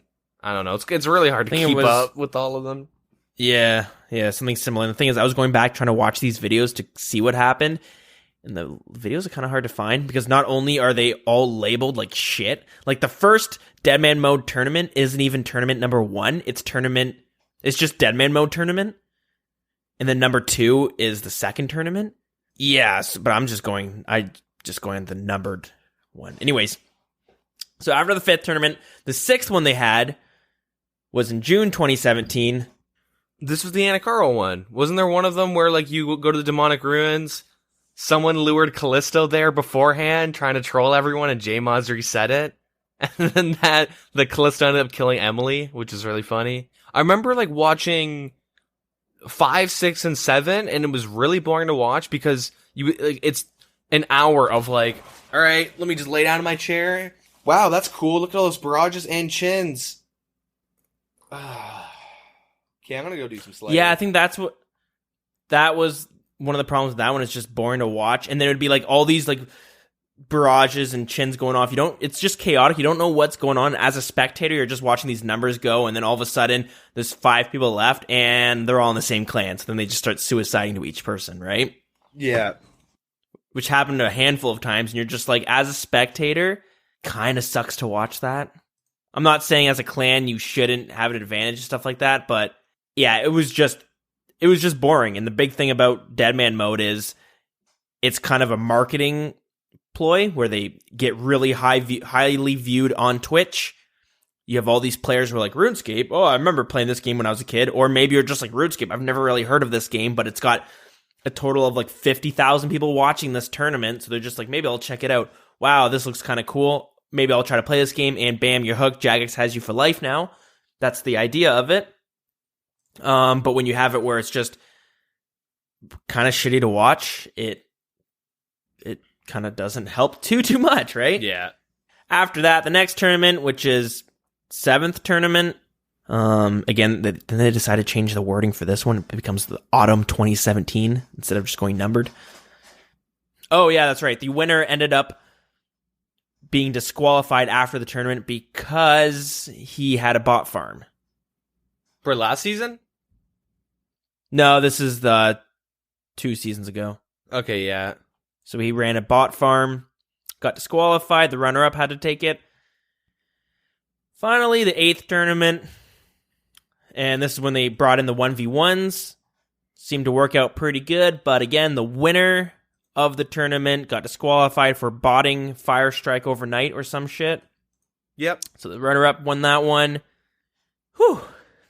Finally, it brings us to this tournament. But quickly, I want to say there's fucking DDoSing allegations littered all throughout every one of those tournaments. So, yep. Every single tournament, we have to give a discussion or dedicate some time to discussing DDoSing. This one we will as well, but in soon time. Because it was actually really sketchy and like evident on stream. That's the main thing. Is like this one, there's actually more evidence of like people being DDoSed on stream than it's just like, watch, here's a video of me on TeamSpeak going like, how did I get DDoSed? Look at me on TeamSpeak. I'm showing you my packet loss. It's like, well, you're on TeamSpeak, you fuck. I can right click you and look at your IP.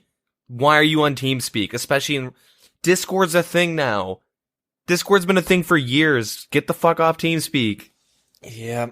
Idiots. God damn, dude. Oh my. It's free. Discord's free. You know what I mean? Yeah. Like, what? Holy shit.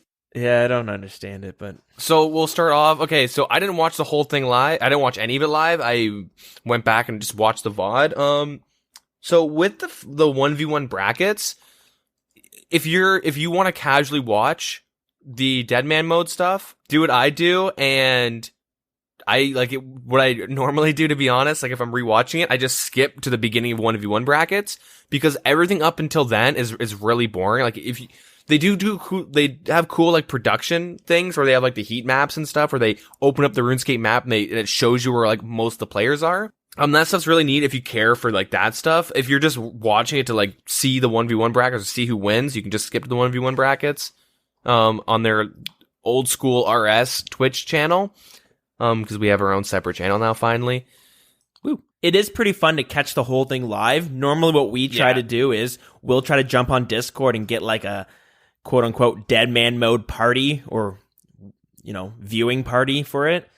And it is kind of fun. I've enjoyed it when we've done that. Unfortunately, I threw my back out and couldn't make it downstairs to play RuneScape at all that day, so I got stuck on the main floor. It was unfortunate. You gotta get one of those old people things that you attach to the wall and you sit down and like those chairs that like go down the wall, down the stairs. Fucking mint. Get it going all the way into the office right to where my computer is. Watch the mechanism breakdown. It's like a roller coaster. Like it just like rips you all the way down to your computer room, tosses you out of your fucking chair. Anyways, so for the final hour leading up to the 1v1 brackets, usually it's really boring and it's like clans just kind of standing around. It'll like, hey, look at Bodhi spec out everyone, and you'll see Bodhi killing a bunch of people. But this time around, the same thing happened. And there was like 750-ish people alive. They have a counter. And then boom, like literally one tick later, over 100 people gone. And there was some people like Torvesta, Foe, Sick Nerd. Those are the only content creators that I know that were involved, but obviously 100 other people, not just them. There was like over 100 people just straight up disconnect, just all of a sudden, all at the same time, 100. Boom, same tick. They all get instantly logged out to the main screen, and because it's the final hour, you can't log back in. Yeah, and they all get logged out, which really fucking sucks. Foe cried. Just want to say that it wasn't because he disconnected. It's because everyone like felt really bad and was giving him some love. But yeah, it was a feel good moment. It's pretty wholesome. Yeah, but like, how shitty would it be? These guys play 18 hours a day easy for like 10 days. Like this season, this was the longest invitational one too. So these people are grinding even longer than beforehand. And then you get fucking disconnected. And we'll read this tweet from our favorite company. We are investigating the disconnections that occurred during the DeadMan Spring Finals. We have decided not to restart because we can't reset everyone to a fair point in the past. This would mean that anybody who died in the finals in the time since they disconnected wouldn't be able to log in. Additionally, players who use supplies and continue to fight would not have the supplies they consumed and be in a worse position should we restart. We'll have additional communications out as soon as possible. There was no follow-up to this, though. Not yet. So there's a lot of different angles on why this sucks. One, the streamer's point of view, where they make a lot of money off this final hour. Tons of, like, I believe Foe, who, as we mentioned, is a popular Twitch streamer. He had, like, more than 12,000 viewers on his stream at the time. And suddenly he gets kicked off. That's a lot of money that he could potentially be missing out on because suddenly these new players are going to be like, all right, I'm going to bounce to this new, a new Twitch streamer. Put it in perspective, I see him float between like 1 to 2.5K depending on what content he's doing. He's got like a disgustingly good hardcore Iron Man. Very underrated. Like he's pretty legit player, like Foe. And he goes from like, let's just average like 2K when he's streaming to like 12K plus. Like that's huge, right? That's like DeadMan final hour is like where, if you're a content creator, not us though, because we're trash, this is where you actually gain like the bigger fan base because like everyone likes to watch these. Fuck, we should be doing this. How do we do this? Okay, this is what we do. We get in the final hour, we get on stream, we box each other, so we're gonna get disqualified. Well, we have our auto chat on saying, come watch the Wilderness Podcast. Come watch the Wilderness Podcast. And then like, that's perfect. Set. Or we get in the 1v1 brackets, and we just have our auto chat set to that, because they show chat. Obviously, it's censored, so you can't say anything mean. Fuck, we should be doing this. God damn. Now the question is, do we go in and say, watch the Wilderness Podcast, or do we jump in, name change it, and we go, man, I learned all my great tips to get into this tournament from the Wilderness Podcast. You go, damn, dude, I just started listening to them, and it's fucking fantastic. That's perfect. It's no. Perfect, we're done. They don't see in the final hour. They don't see our names, so we can just have her. Okay, how about this? We get everyone in the CC to get in the final hour. Okay, I'll stop this joke. This horse is dead. But anyways, going back to the different angles on why this sucks, because also people who are watching, because we're talking about how a specific streamer gets like 10 times as many viewers for this tournament. Not only that, RuneScape's sitting at like the 10th most viewed game on Twitch, generally speaking, maybe even less, maybe a couple more, I don't really know. But when this tournament's coming out, it's usually in the top 3. Yep. Usually because if there's a Counter-Strike or a League of Legends tournament going on, kind of skews things a bit. But that's huge for RuneScape. That's big on publicity because I don't frequent Twitch too often, but when I feel like watching streams, I'll usually either go on the most popular channels at the moment and go find one. I'll go at the most popular games and go look at the games that are being mostly viewed and pick one that looks appealing to me. Mm-hmm. And the biggest thing is people who like watching Twitch, they go, what the fuck, RuneScape? Like, I've done this with games where I go like Doki Doki Literature Club is number 4. What is this game? And then you like go, like people do that. Like, man, I remember playing RuneScape at the library. What? It's really still this popular? It's not, but is it really still this popular? And they like click like DeadMan Mode. What in the fuck is this? They click the official channel and then they like have good production. Like, this is really neat. Look at Mod Sweeney. He looks pissed off. What's going on now? It's a great way to expand the player base, get new players. Even like, there are people that watch, like, even if I'm not actively playing the game and I want to watch a Twitch, like RuneScape's usually my go-to. And so like, even then you could get casual viewers who just like certain personalities to just watch the game. Like, man, it's kind of cool. And then like, it's an easy way to like gain Twitch popularity, like to gain people who just want to watch the game. And then people who also like want to get in and play it. Yeah, exactly. It's, Twitch is used for a lot of different things. It's some people's Netflix, or it's some people's, I want to buy a game, but I don't know if it's good enough for me to buy. I'll check it on there. I know I do it personally. I do that a lot. But moving on, and the last angle you can look at is the casual player who books off a week of work to get to this tournament. They decide to go all out because they're going to make this $20,000. They're going to retire for life with that money, depending on what country you live in.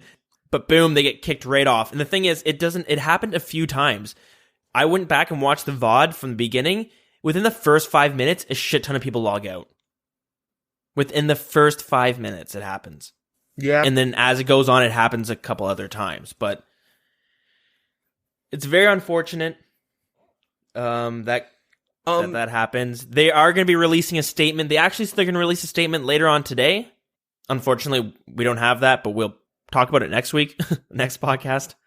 I feel like Jagex is like the DeepMind Google robot. Okay, so there was the chess program that it was IBM's. It wasn't Google's, but it was IBM's chess program. Remember, like it's been referenced in like TV shows and just you can watch it. They did the same thing with like Go or not Go.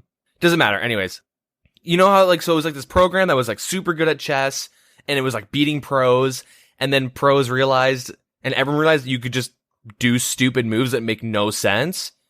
In the terms of like the way the chess program worked was like on a point system and it just used like math to win. And it was like, all right, well, if I put the game state in this weird position, the computer's going to make really dumb moves and I'll win. Anyways, I make this point because I feel like this is Jagex, but you make any move that they've never seen before and now they've been beat. And I say this because like really weird things happen in DeadMan Mode, and then they kind of like shitty things where like DDoSing happens, and they go like, okay, well, we don't know how to deal with this. That's understandable because DDoSing is kind of complex. 100 people keep disconnecting, like people keep disconnecting in masses, and if that ever happens, you fucking restart. You're supposed to just go, like they should have a system in place where they can either roll back the servers in 5 minutes or from the very beginning of the final hour. If 100 people disconnect, that should be grounds to restart the whole final hour. The problem is how quickly do you know? Yeah, I agree. It's a very tricky spot because that happens. Probably a ton of people who are focusing on the tournament itself, but there's definitely somebody in the back who's like watching it on stream. You know, maybe they're checking to see, okay, guys, we're number 3 on the Twitch streams here, and you know, we're doing pretty good. And this might have happened. We don't really know what was going on behind the curtains. We can only assume that it would happen. That is a game or like a tournament. That's an integrity breaking problem that just happened. And it wasn't like 100 people got DDoSed. Cause if that happens, like they can't, it's like people that were like, was it Sick Nerd or MMORPGS who was on the stage? Cause they bring in spotlight streamers to like stream during the finals in the background and they like go to them and all that stuff. Like one of them disconnected too. It's not like everyone on the West Coast disconnected. It's like a bunch of specific people disconnected at the same time and it's like a server issue. They should have something in place to reset. And like this fucking happens in like, this has happened before in really big like League of Legends and Counter-Strike tournaments where like a bug happens or like a glitch happens that like, okay, this probably is going to change the outcome of who wins, and they just reset the whole fucking game. Or like CS is, they have rules put in place because CS is like a million years old, older than RS pretty much. Mm-hmm. Not really, but like, you know what I mean? Like the other games already have things like, all right, that's fine. We just restart from this point, or we restart the whole game.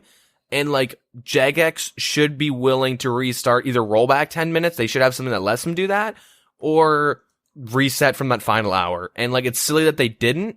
Maybe they did because they said there would be people who would be at a disadvantage because they used supplies and they fought. But that is either something they have to keep in mind if they're setting up states to roll back onto, or that just shrug. That sucks. Okay, well, okay, you might have a little less supplies, but these guys literally got disconnected and they had no chance to even fight. Like, you got to take a small hit sometimes. It's hard to say. It's a very, I don't think it's black and white. I feel like in the first 5 minutes, if that happens, in which it did, and they saw it happen right away, like just as soon as it happens, they noticed it, it's easy to roll it back. But 20 minutes into the tournament, it makes it trickier to roll it back, because then you got to think of it from a spectator's point of view, where you might be like watching this and, okay, we're going to start this from the beginning. You're going to be like, what the, okay, it's kind of a slow start. You know what I mean? Like, it gets tricky. But like, okay, in your mind, do you think they should have rolled back? They should have reset? In the first 5 minutes, yeah, if they caught it. But when you get to like the 20 minutes to 30 minute marker, it gets tough, because then you got to decide, do you want to roll it back so the people who got kicked off have a fair chance? Like, do you want to put them as a priority, or do you want the spectators to be put at the priority? It was, I don't know, in my opinion, it was noticeable. You could just watch who's alive because they have that number, and it went from 750 to like 650 in a tick. Like, instantly 100 people died, or like, quote, died. 100 people left the server, and you're like, oh, that's weird. And like, they had to have noticed that too. Yeah. I mean, I guess we're just kind of speculating because we don't really know what happened. It's a shitty thing for everyone involved. You see a lot of people bitching, being like, Jagex, you're not taking responsibility and stuff. But the thing is, they did acknowledge that. They acknowledged that there was an issue. Yeah. They didn't flat out be like, this is what happened. And they didn't make any statements, because I don't think it's as easy as to figure out what exactly happened. Maybe, well, next season we'll see. If this happens again, we'll see. I'm sure they'll put things in place to prevent this from happening in the future. Yeah. Hopefully. Yeah. Maybe 3 seasons from now. Anyways. That is shitty. That's not the only thing that happened, though. So that happens. Whatever. We can just skip to the final brackets, I guess. Everything else is basically on par for the course from the last season. Yep. Clans hiding in certain spots, etc. Yeah, so then we get to the final brackets. Pretty standard stuff. You get some sweaty tribrid hybrid people. You get just people just trying out new little metas. So then once it gets down to like top like 28 or something, at least what I noticed on stream, Rainia? Was it Rainia? There was one player we find out is in Rot later on, which makes sense. But everyone he was fighting against looked really, like, they looked like really bad players. Like, I'm not the best at like deep wildy, no on air, tribrid, hybriding, or that type of stuff. But I was like, those are some god awful switches. This guy's like 3 ticks switching his gear and prayer. Like, this is like really slow. Like, keep in mind, I'm bad, and I'm recognizing this guy's like as bad as me. Like, my god. And then you can find people were like releasing videos of their side with like these guys that were fighting this one specific player were getting like 50 to 90% packet loss, which means DDoS pretty much. People were getting DDoS fighting this one specific person, and like they were super laggy, and like watching the guy play, and then he jumps in against this person, and then like 5 minutes or 2 minutes into the fight, he starts getting super fucking laggy. And it happened, and it was noticeable on stream. Like, this one guy kept fighting someone, and they kept, like, lagging out. People, they even, like, there'd be moments in these 1v1 brackets being like, wow, oh, he's not switching he's not even fighting back. Whoa, look at him not even fighting, and he's dead. Or he goes and does, like, a staff bash instead of switching to his melee weapon. Yeah, he's just sitting there camping, like, crossbow for, like, way too long, and he has the wrong overhead. And he's like, he can't even switch his prayers fast enough. Look at those 8-tick switches. Wow, this guy is so bad. It's like, no, he's clearly getting DDoSed. And then the guy goes and like, he beats him, goes into the next, like, bracket, and it happened again, and it happened again and again, all the way up until, like, the quarterfinals. Yep. Where, like, this dude was, like, fucking DDoSing, like, everybody.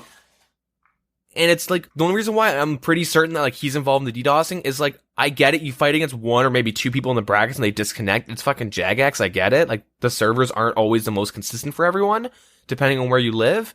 Or maybe you're fighting a bunch of Aussies or something, and they just are playing at 800 ping all the time, pretty much. Yeah. And, like, literally the best players are getting, like, 4-tick switches because they get shit ping. They're playing a totally different game than what we're playing. Yeah, they're literally playing chess while we're playing checkers, and we can still beat them. They're at a huge disadvantage. I'm like, okay, I get that, but like this is really fishy, and find out the dude's in rot, whatever. Thankfully, I'll say this now, he doesn't win, he comes in second. Mm-hmm. But like, it was really obvious that like some DDoSing were going on. The guy who actually ends up beating him, he was in another clan, he was in Fools, and like while everyone has these hybrid setups, the guy who won, he had Verax with the Dragonfire shield, he was specking with it. Yeah, like, honestly, the last fight was really fucking good to watch. It was like some of I love watching the final brackets because they're really, really good fights, minus this guy fighting against people with like 90% packet loss with like video evidence from the person getting DDoS from their side. Mm-hmm. It's really shitty, but like, thank God he didn't win. The issue is they haven't said that he's been disqualified or anything, and when they were doing account integrity checks, they didn't really seem to like know, because it's really hard to disqualify somebody for DDoSing because you don't know if it's them doing it, if it's someone like, okay, well, what happens if I fuck with the wrong person and they say I'm DDoSing you out of this tournament? And you're like, no, you're not. And then it gets in like the final 1v1s and you're like, oh fuck, I'm getting DDoSed. Like, it could easily be someone DDoSing someone else. And like, yeah, this guy is now like getting fucked. It's the whole like Twitch view bot thing, right? You could view bot a streamer, but like, they're not going to get banned for it because there's no evidence that they're the ones view bot in their own channel. Someone else is view botting their channel. Like, easily possible. And people do that with chat bots and stuff to like troll streamers and shit. And you can't really get punished for that because it's not your fault. So it's kind of hard to catch this guy, but I don't know. Do you think it was like obvious it was him, or do you think I'm kind of blowing it out of proportion? A lot of people say it was them. My only problem, this is what it all falls down to, is the reason I want to say you shouldn't get banned for DDoSing people, it's shitty to do that, but it's really hard to get exact evidence of that happening unless that person released a video of them playing RuneScape and then accidentally opening up a DDoS client, or however the fuck it works, right? Yeah. Or if, let's say, they're streaming and then they accidentally open it up and shows them directly DDoSing somebody else. Because the problem is, as you mentioned, how do you know when Deegan is facing some guy named Carl and I'm pissed at Deegan, so I DDoS Deegan even though I'm not facing him? Yep. I'm just doing it when I've already lost the tournament. I'm like, fuck this guy. I'm going to make sure he loses. Yep. Right? Yep. Or what happens when they start banning people for DDoSing and you're in the finals and then I go, you know what? I'm going to get somebody to DDoS me to get my opponent banned. Or to get them looked at like, this guy's DDoSing. Yeah. You know what I mean? We saw it with the PvP tournament where it was kind of happening a lot and they would do a do-over. Yeah. But how do you know when suddenly you're like, oh shit, I'm losing this, unplug my router and plug it back in, or whatever it is, start downloading something off Steam. It's funny enough because during the PvP tournament, that was an ongoing meme where like, it wasn't like Tropical Birds, like we're making jokes, but okay guys, we're losing this fight, unplug your routers. Like they like made jokes about that on stream. Yeah. Like they weren't being serious. They were like 100% trolling around that tournament because they're like Rot's second clan, and Rot was gonna win anyways. They're not gonna try and but like they're like purposely good at like trying to lose, but I'm not saying they were actually doing that, but you see it happen in other situations. Exactly, right? Where it's like, oh, they reset because of a DDoS. Nice, we can just unplug our routers at the same time and we'll win, or like not win but get a redo. Or look at like not even gaming related. If you look at like soccer or football, if you don't live in North America, people do they do falls, like they fall on purpose, or they pretend to they overblow a trip to make it so that they can get a free kick, right? Yeah. They do that all the time. Yeah, and if you're doing that when you're fucking 12 in a house league game, I hate you. If you're listening, I know who you are, and I still remember you playing defense soccer. You fucking running up, I get the ball from you, you trip and start crying, and it's like, I didn't even touch you. You just fucking, you piece of shit. Now they get a free kick. I hit the ball first. I'm like not even near the kid, and he's like, you fucking tripped me, and then the ref's like, all right, you guys get a free kick. And you're like, you know what? You can go eat a dick. Fuck this House game. league soccer, goddammit. I'm slightly overweight at this point, and I'm just there to have fun. I was a little chubby kid. Not mad about that. Anyways, this is why I bring pop for fucking halftime drinks. Everyone's cramped. Yeah.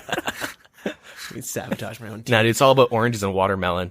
Anyways, but that's the problem when you start like with the whole DDoSing program. They've not program, but the whole DDoS fiasco. Jagex has made statements on how to prevent yourself from being DDoSed. My big question is, how the fuck do you keep getting yourself DDoSed? Well, the issue is because everyone's fucking using TeamSpeak, and I know why Discord, okay, the biggest downside with Discord is you don't have as much control over your servers than you do with TeamSpeak. Like, TeamSpeak is very, because I had TeamSpeak and I've been like admin on the one that I used to always be on, where like I'm able to go over all the logs of people who joined. You can even go as far as see like what messages people send to each other and shit. Like, you can fucking see, if you like own the server, you can fucking see everything that happens at a TeamSpeak server. So if you're like, say, Rot, and you're like a clan leader of like 200 people, you gotta like, who just fucking joined? Do I know this guy? Has he ever joined before? Like, you do have a lot of control to see over this. Discord is not as much. It's just someone joined the server from a link that you posted somewhere. You know what I mean? Yeah. Like, you do have control on Discord, but it's definitely not as much as TeamSpeak. Like, there are some things that you can do on Discord, like, if you have the privileges, and you could like I could like potentially kick someone from a Discord and like get away with it. Oh, because it won't say that so and so kicked them. You can kind of cover your tracks pretty easy, so it's really hard to manage with a lot of people in a Discord. But I mean, with the proper structure, you should be okay. Yeah. There are ways to properly manage Discord. It just actually isn't super easy. Like TeamSpeak is really easy to manage the server. Discord's not as much. Mm-hmm. That's the one downside. And I guess Discord at times, certain times of the day, certain weeks, like it can sometimes, like the servers can die. So can TeamSpeak though. Like, it happens to both of them. I do think that like TeamSpeak is like the biggest issue, because a lot of the big clans, like I know Lit and stuff, have Discord still. I mean TeamSpeak still, not Discord. I know like there are clans that use TeamSpeak still, which is silly, because you can right click anyone and see their IPs. The thing is, that sounds reasonable on how you can get your IP leaked, but then the fact that you're going to be able to go in the top 128 and the chances of you facing your opponent who has TeamSpeak that you're able to get into and get their IP, it just seems far-fetched to me. Like, I have a hard time believing that that you're able to get DDoS so easily from all these people going on TeamSpeak, which the thing is, you might be true, which just blows my goddamn mind. Why? You know what I mean? Like, think of it like this. So 2,000 people, the majority of people playing are in clans, right? And the biggest clans are like Rot, Fools, and Lit. There obviously are a lot of other clans, but I would say those are the three most like well-known biggest clans. When Rot has like 200 members, Lit has like, let's say like 100 members, and so does Fools. Let's just throw those really basic numbers. I could be wrong. You know what I mean? You have 400 out of 2,000 people in 3 clans, right? But even then, there are a lot of smaller clans that pair up. A lot of smaller clans get together with other smaller clans. I'm going to say 80% of the people in the final hour are like in a clan, or like in the tournament itself are in a clan. And then and generally, if you're like really good at the game, you're either making content as like a just YouTuber, or like you're Bodhi, you know, or like, I'm not using him as an example, you're like a Twitch streamer or like a content creator, then you're a solo player, or you're like, doesn't matter how big you are, but you're a solo player, you could have like 5 viewers, right? Yep. And you're like solo playing, but then a lot of people are in clans and they're really good. Like a lot of good players are in clans because that's how you get the most practice, right? Sure. Makes sense. So you have a higher chance of getting to the 128, especially let's say you're in Raw and you have 200 people in the final hour and you're also good at the game. So you have a higher chance of getting into the 128, and people have like spies and stuff, right? You have someone in Raw that isn't actually like you have an alt in Raw. You know what I mean? That happens all the time. It's very common to happen on like both sides of the clan. So you could potentially have someone be a spy in another clan that's able to just sit there and grab IPs, especially if they're all in TeamSpeak. They could just have someone dedicated to grabbing IPs on either side. It's not just Raw doing it. Anyone could be doing it. You could be a smaller clan teaming up with Lit, and you could be, I'm just going to use Raw because they're the biggest example. Raw could have a spy in the smaller clan because they don't vet as many people because they're a smaller clan. They're trying to build up and be bigger. And then they team up with Lit, and Lit doesn't know that this person joined 3 days before the tournament started. And now this person has all of Lit's IPs, or like a lot of them. I don't know. It's not unreasonable to assume that like someone has 80% of the people's IPs in a final 1v1 because they're all in clans that are like butting heads or like in direct communication, whether it's positive or negative on like a daily basis. Yeah. Keep in mind that it's RuneScape, and so some people take the game much more serious. So like if you're clanning and you're PKing in a clan for like 5 hours a day, you know what I mean? Like it's very reasonable to like assume that someone's able to grab 30 people's IPs in a final hour. Yeah, I don't know. That's the thing. I'm probably very ignorant on this part, but like I just find it hard to believe that like it's that easy to grab someone's IP. My next question is,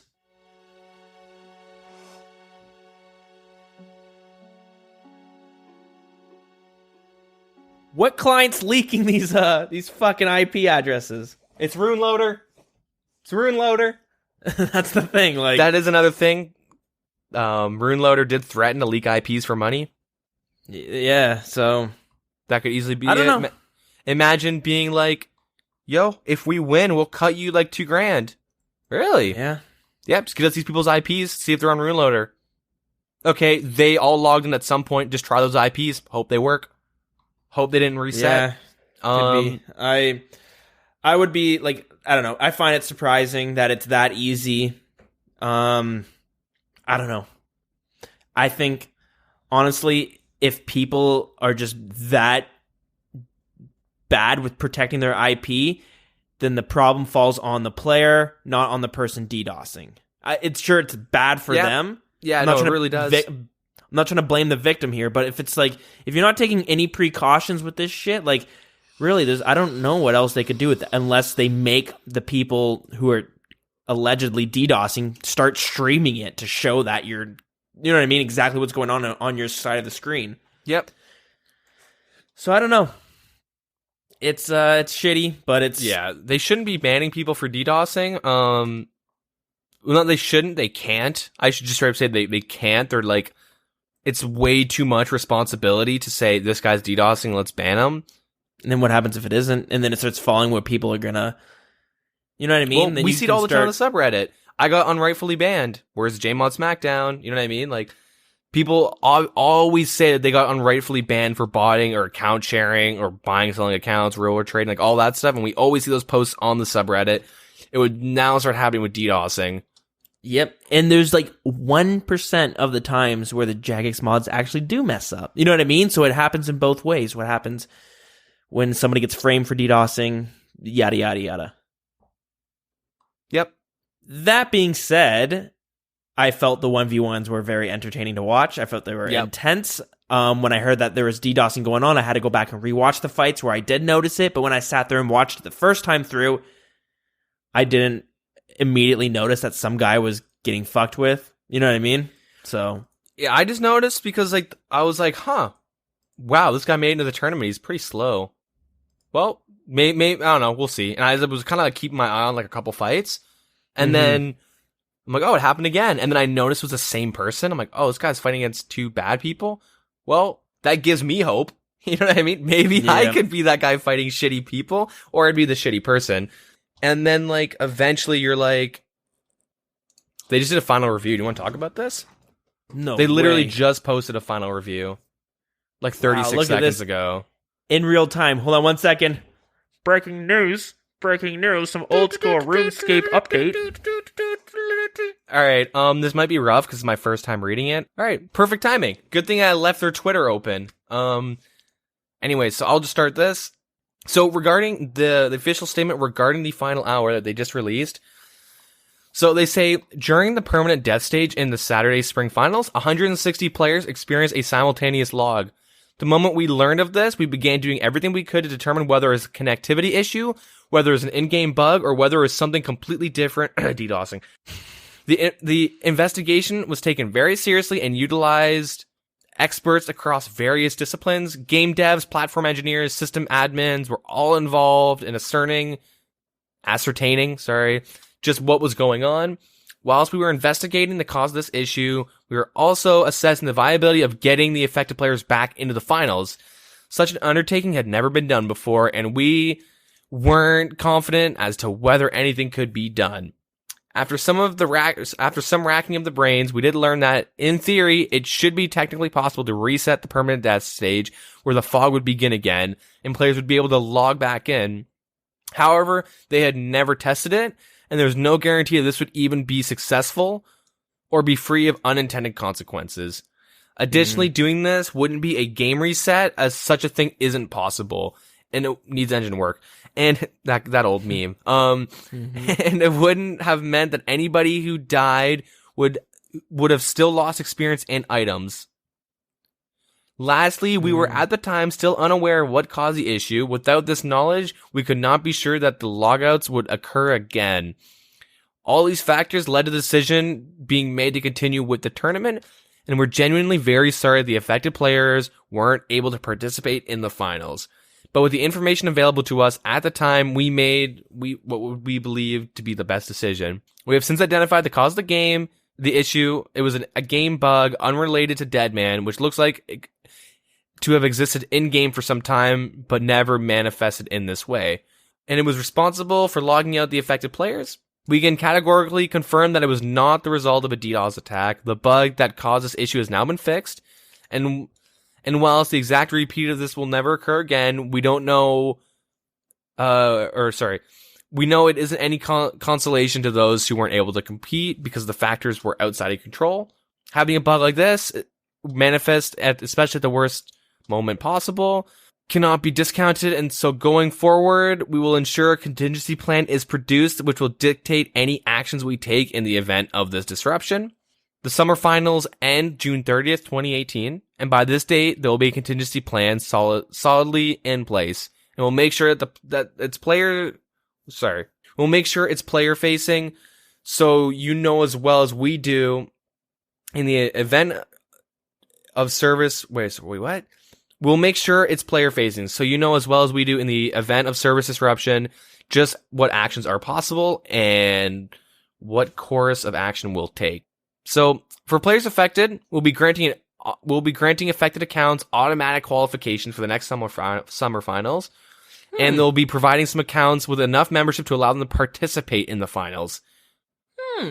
Yep, and in the autumn season, which will run until the 2nd of August. So the affected accounts could quite easily get free membership till August, or membership during those final weeks, the final tournament week. So yeah, following each season and finals, we'll put our heads together to determine what we could do better. Following the recent tournament, we've worked hard to improve the flow of the flow of the final stages of the finals. A weird way to phrase that. Anyways, with improvements to splitting up clans and developing 1v1 stages. Additionally, we've worked hard to improve the quality of the viewing experience. for the spring finals, and we implement an improved heat map, an advanced spectator display, and we are genuinely committed to making DeadMan experience as possible, or as good as possibly can be. They'll be confirming a prize winner for the spring finals in a news post tomorrow. So the winner isn't actually 100% finalized. They're taking some days. I really do like how they just came out with a little review, and I think that's fair compensation. Yep. I do think that's fair. Many games would just be like, listen, it sucks, but it just happens. We apologize, and it won't happen again. But you guys got to bite this. You got to, take this loss. Jagex is going ahead and giving out some freebies, not necessarily freebies, but you know what I mean. They're compensating in some way. Yeah, which is good. But it's kind of what we were talking about. We don't really know what the problem was, but they say they were instantly going through what the fuck happened, and they couldn't figure it out, and they couldn't tell that if the solution that they were gonna do, if it was gonna fix anything, or if it was gonna make things worse. It was a risk that they weren't willing to take, which is fair, right? Could have ruined the whole tournament if they tried to do that. I can't remember what we were talking about right beforehand, but moving forward, well, we were talking about just the final hour stuff. We didn't really mention, but they really, if you didn't watch it, if you watch the last brackets in this one, they really did improve the spectator experience. Like, it was super cool to see, like, when they were watching specific fights, you would see the health bars, prayer, and special of the players, and then you could also see their inventory in real time. Yeah, it looked pretty cool. It was almost like a, Mortal Kombat, where you have both your healths displayed at the top. Yeah. And your special bar and your energy bar and all that shit. It was similar to something like that. Yeah. So yeah, it's really cool. It's awesome to see how every tournament they're improving, and not only the tournament gameplay itself, but they have all these new equipment coming with it. You know what I mean? The commentators now have this. They have like a heat map looks that was awesome. We were raving about that last tournament. Yeah, it was a crazy addition that they could use to look at, and it beats before where it was just them on a computer screen. They had to click what was it? Like they had like a couple teleports. They could teleport to areas, and there's a lot of it being like, okay, where are the fights happening? Yeah, the spectator tools that they have now are really, really neat and interesting. Yeah, but yeah, good production or quality. I'm always happy with that stuff. Yeah. I wonder what they're adding next tournament. That's kind of what it makes me wonder, because I really liked, and it's something I didn't even I wasn't like, Jagex, you have to show us what their inventory is, that current state of the fight. Like they're able to oh, this guy's got one shark left and the other guy's dead. You know what I mean? Yeah. Yeah, exactly. Super cool what they did. Can I take a guess? I don't mean to drag this on any longer than it needs to be, which we've already done it, but if I were to take a guess, coming out soon, it's going to be, you got the people who are the commentators watching the screen, but you're going to have other people off to the side, or its own program off to the side that's going to be watching the other fights, and it's going to be able to bounce back to certain parts of it, or you'll be able to see instant replays of a very cool KO that happened that you might have missed from another fight. That would be pretty sweet. I was just hoping to add, my guess, next their health and stuff is their current packets and how many they're losing at that time to see when they're going to DDoS.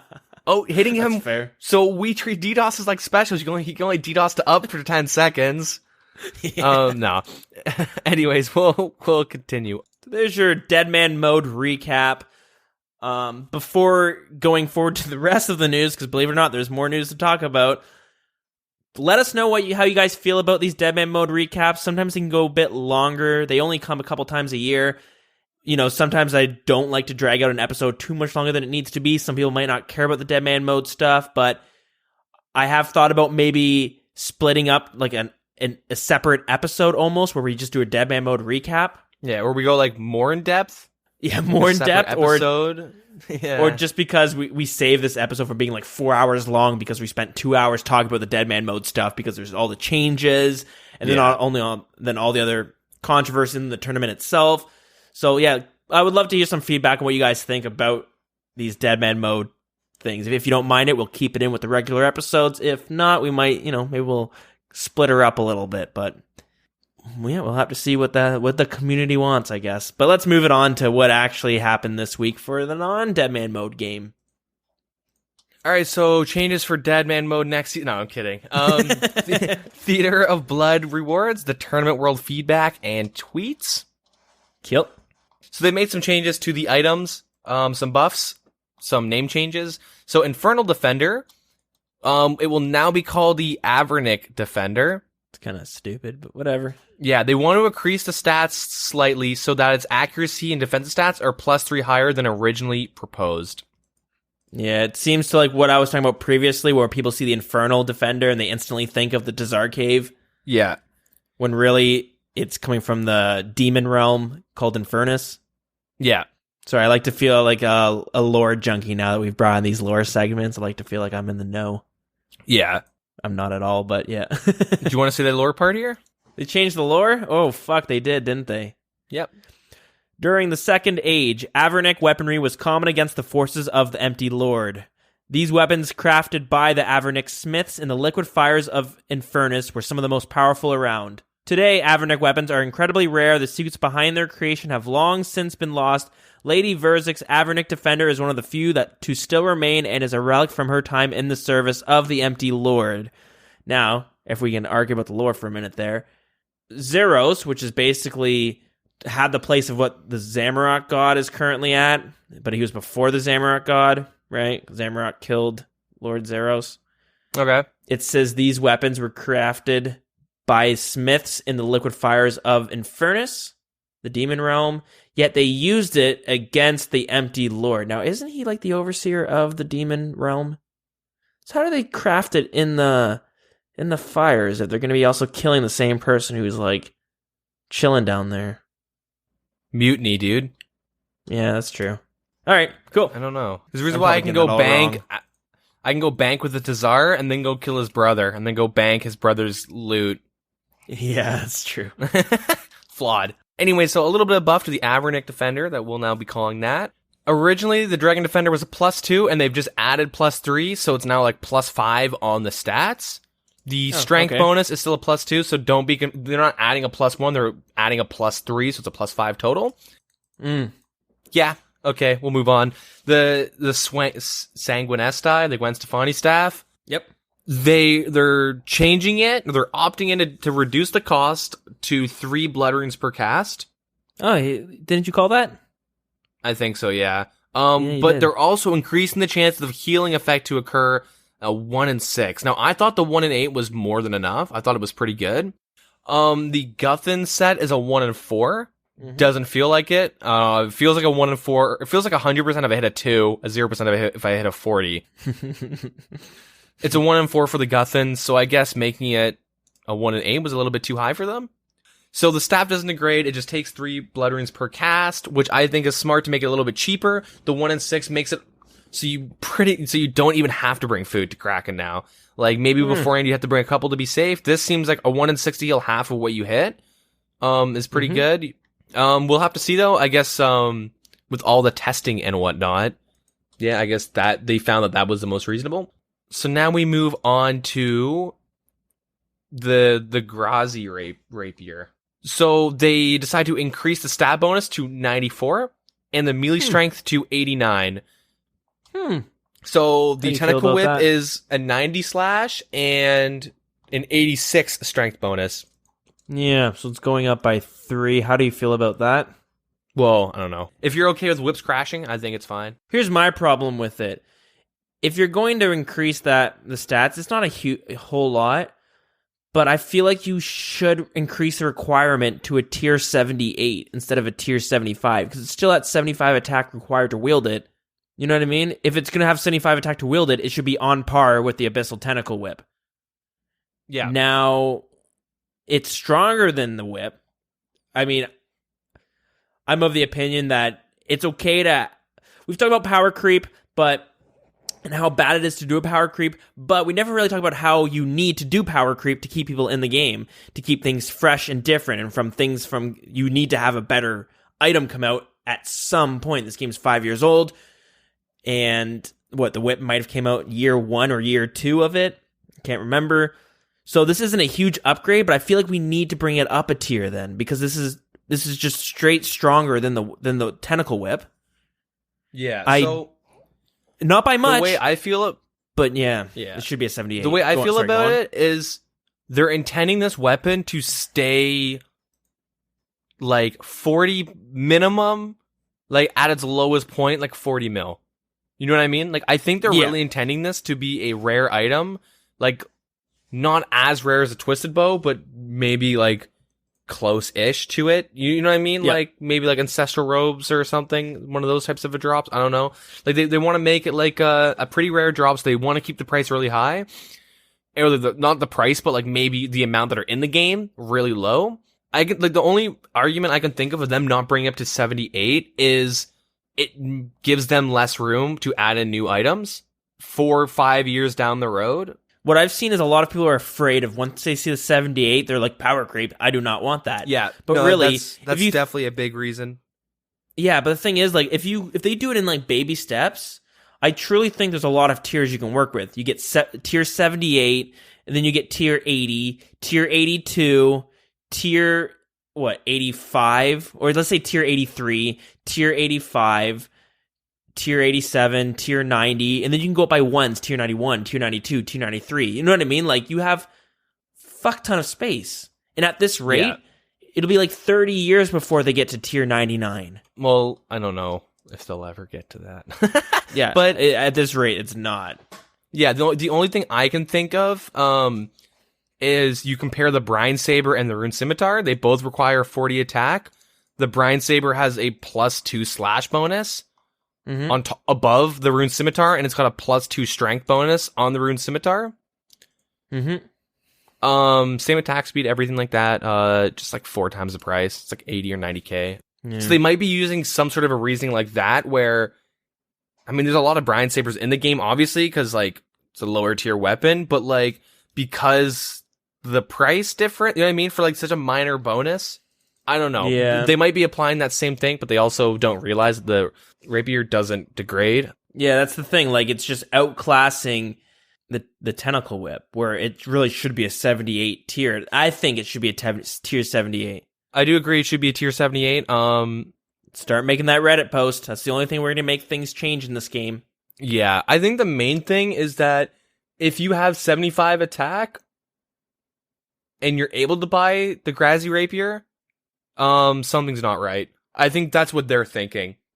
Yeah. Right? So at this point, I think they've kind of acknowledged that getting levels isn't the issue. It's getting the money to get the items, right? Yeah, no, but it's good to have these classifications. You know what I mean? No, I do agree with you. I do think it should be a higher attack. I'm just trying to figure out why it's still 75. And I think you're right with the reason of like people kind of going, that is power creep. Oh no, it's now 78. Yeah. It's a terrible mindset for the game, I think. Like, it's good because you protect the game from having this power creep, but it's bad because then it's just like impossible to increase things. You know what I mean? There needs to be some sort of mid ground.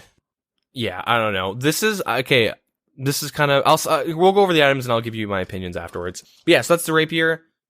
Same requirements as a whip. Doesn't degrade. It's stab, so it's inherently better because slash bonus is higher on most monsters because the whip's a thing. Yep. Although you do lose it on the poison from the tentacle whip, but anyways. Yeah. Probably gonna be worth a lot. Anyway, so we'll go on to the next weapon, next armor. Sorry, is the Judiciar, the Justicar, the whatever Justisar, however you want to pronounce it. That armor. So we didn't even think about this. I don't think. Which is amazing because we're usually 2 steps ahead of Jagex. We're gonna pick up our game. Shit. Did we talk about it being overpowered in PvP because they just said that they're looking into reducing its effectiveness in PvP by removing the damage reduction when fighting other players?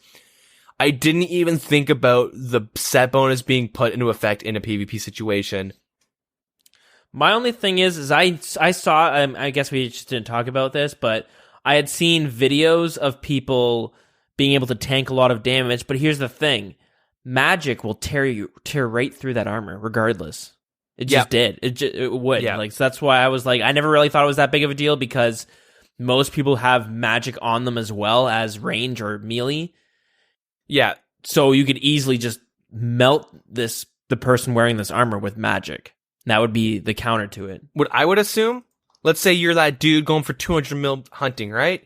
And you're totally not botting because, you know, people definitely haven't hit max experience botting Hunter before. That's definitely not ever been a thing. Anyways, let's say you're doing black gens, right? And you have a Din's Bulwark and full black D'hide, but you have like the helmet, the Justisar, whatever. You have the helmet, the Bulwark, and then D'hide, and then like they throw a couple splashes on you or something, or maybe they hit you with range. Like you would be able to swap between the armor and D'hide. They pull out magic, swap to the D'hide. Oh, they're pulling out other things, swap to the armor, because they've never specified that there is no cooldown. So I'm assuming that's kind of what they're assuming, is that in like a hybrid fight or something, or a tribrid fight, or you're running away, you would be, because you can 4-item it, right? It's the 3 items plus the shield, the Din's Bulwark, the neck. You're not gonna bring a fucking Fury, because like the amount of bonus, you know what I mean? The bonus you get from that does not outweigh you risking that. But you can 4-item pretty easily with that setup. You don't care if you lose D'hide top and bottoms. Yep. So maybe that's where they kind of realize it could be an issue. I didn't even think about this, but good for them for looking into this. Mm-hmm. Anyways, we'll move on to the Vampyrium Bracers, or Van Bracers, sorry, the Vampyrium Van Braces. All right. They will now be a standalone drop. So all those people who have Ranger Gloves, good fight. Yep. I just want to mention Ranger Gloves are back at 3.5 mil. They were at 8 mil beforehand. They've just been crashing now. Good. Good stuff. The Scythe of Vitur, whatever. They reduce the attack rate to 6. So that's 6 ticks, not 6 seconds. So it's a 3-second cooldown in between each attack.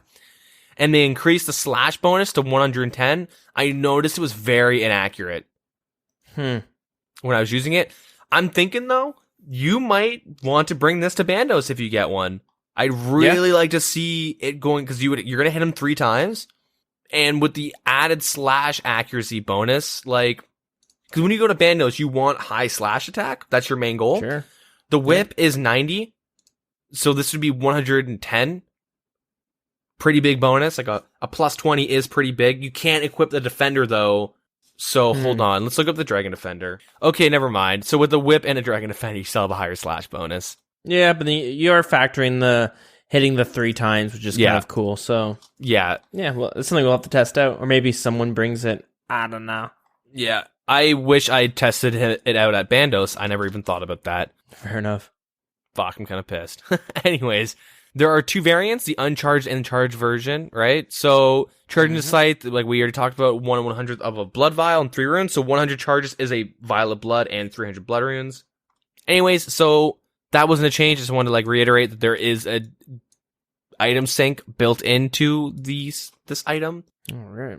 That is it for those items being reworked or improved. So I do want to say, so I'm really iffy on the Grazi being put in, but here's my issue. I'm conflicted with personal interest with this game, with this coming into the game. I was doing some calculations and I have doubled my bank this past month and a bit. Mm-hmm. Since around January till today, I've already doubled the value of my bank. And I'm at this point where I mentioned at the beginning of the podcast where I need 3 items pretty much. I need the Ancestral Robe, bottoms and top, and then the shield. And then maybe the hat if I ever want to get it, but I don't really need it for what I'll be using it. What I'll be using that armor in, I won't really be bringing the hat in, at least not for a really long time. Mm-hmm. And at the rate I'm going at, in about a month from now, or maybe 2 months, I'll have those items. And now I just be hunting a Twisted Bow. And then random niche items that I need, a Elder Maul for if I want to start doing Tecton in groups. Yeah. So I'm getting to the point, it'll make sense why I'm bringing this up in a second. I'm getting to the point now where I'm running out of items to realistically obtain that I can actually use.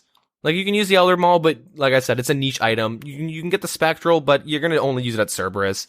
Ellie and T-Bow, I don't really ever see myself want, I'll get a T-Bow if it drops. That's pretty much my opinion, right? I don't think I'll have enough money to buy one before I get one as a drop. Maybe, though, at the rate I'm going at, maybe. Same thing, maybe one day I'll buy an Ellie, but realistically, I'm not really going to use it. So as of right now, yeah, very limited on the items I'm saving up for. A lot of them, I'll get those items and then start getting buyables to 99, right? Yep. That's pretty much it. So that being said, I'm not even there yet, and I'm starting to go the item grind's almost over. You know what I mean? Like, I'm getting to the point now where I'm going like, fuck, I might need to start focusing on skilling for the next year until Raids 2 comes out. Keep in mind, there are players that had this situation that's happening to me now, but a year ago, and then they maxed skills. Yeah. And now they're like, what do I do now? And a lot of these players are ending up quitting. I was talking to my buddy who's maxed, and I was like, talking to him with like, I'm almost done the item grind. And he's like, yeah, get the niche items. Once you get that, like, I end up just not knowing what to do, so I end up skilling. And it's like, now what do you do? Well, I leveled up a couple pure accounts, finished those, PK'd until I got bored on them, and I kind of just log on and just do whatever I feel like doing. Now I hunt pets for fun, pretty much. And it's like, I'm never gonna hunt pets. I never want to hunt a pet. No. That is not, I don't give a shit about having pets, I'm gonna be honest. So, the reason why I bring this up is that last week's, I was like, ugh, I don't want these items in the game. And then, like, once it clicked that, like, I'm gonna be saving up, like, these are gonna be the next items I'm going to be getting once Raids 2 comes out. Like, after these items, I'm gonna be saving up for, like, a Grazi Rapier. And now it's starting to be like, oh, fuck, it's an item I could actually realistically obtain. Even if it's 200 mil, give myself a couple months, I could potentially buy it within the first month of it coming out if it's like 200 mil. And now I'm like, fuck, I want this in the game now. Yeah. So, that being said, I'm really conflicted on giving my opinion because it's like a lot of personal interest in this. I do think that, like, this will cause whips to go down in price heavily. I'm certain that's going to happen. We'll have to see because I disagree with that, but I can't say I know for sure, right? It's just my opinion. So that is something that would be interesting to take a note on and to pay attention for. You know what I mean? Keep in mind, the Abyssal Dagger is like 4 mil now. Used to be like 12 mil at one point. When I was thinking about buying one, way back in the day, it was 12 mil. Now it's 4 mil. The Sarah Godsword's like 200k now. Yeah. Used to be a mil. Because there's no, like, they do have an item sync for the Sarah Godsword, but it's based around PvP and Bounty Hunter. So, the average player actually using that type of an item sync for the Sarah Godsword, it's not realistic. So now there's too many in the game, and now they're 200k, where people like, I have 70 like attack or whatever, I'm gonna buy a Godsword and train strength with it. Not a Godsword, sorry, a normal Sarah Sword, and train strength with it. And you're like, oh. My only argument there, and I don't mean to turn this into a why is a Sarah Godsword versus the whip gonna sink, but I just feel like the Sarah Godsword in itself was a niche item where it's a way to train strength that's not having to use the Dragon Scimitar. Yeah. And that's the Abyssal Dagger as well. It's the replacement for the Dragon Scimitar because now you can go back to wielding a one-handed weapon, whereas the Sarah Godsword is just two-handed, and once you max your strength, once I maxed my strength, I sold my strength training weapons. Yep. Regardless, it'll go down because people won't be buying whips for the tentacle. Like, okay, there will be some people, not as many people buying whips to be used as a tentacle whip, so that inherently will make it drop. Doesn't matter anyways. Time will tell. Don't want to rehash the same discussion as last episode. So, like, overall, I was, like, really against it, and now, like, I'm really for these all of a sudden, and now I'm like, I really shouldn't have an opinion because it's all based on self-interest, where it's like, I want these items to come in the game because it'll give me more goals to go for, realistically, because, like, your average player is, like, level 70 or something, right? I don't know what the combat level was. I forgot what it was already. Mm-hmm. Let's say it's, like, 95 or something, and, like, realistically, they won't be saving up for the Grazi because it's gonna be, like, pretty expensive. You know what I mean? It's not gonna set at 5 mil. It better not go to 5 mil. If it is, that's really, really bad.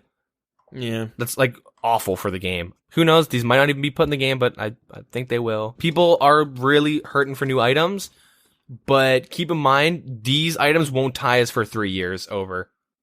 I'm gonna go out and say it. I know for a fact the next big PVM quote unquote raids 3 or something similar will start to have more best in slots being proposed. Yeah, because we're going to need it. Everyone's, the player base is leveling up and shit, right? So it's normal for a game. You know what I mean? It's just look at any other MMO that's happened where they have to increase the strength of things. Yep. which makes lower tier bosses easier, which makes more money being put into the game, or like more items where the higher levels are making more money per hour.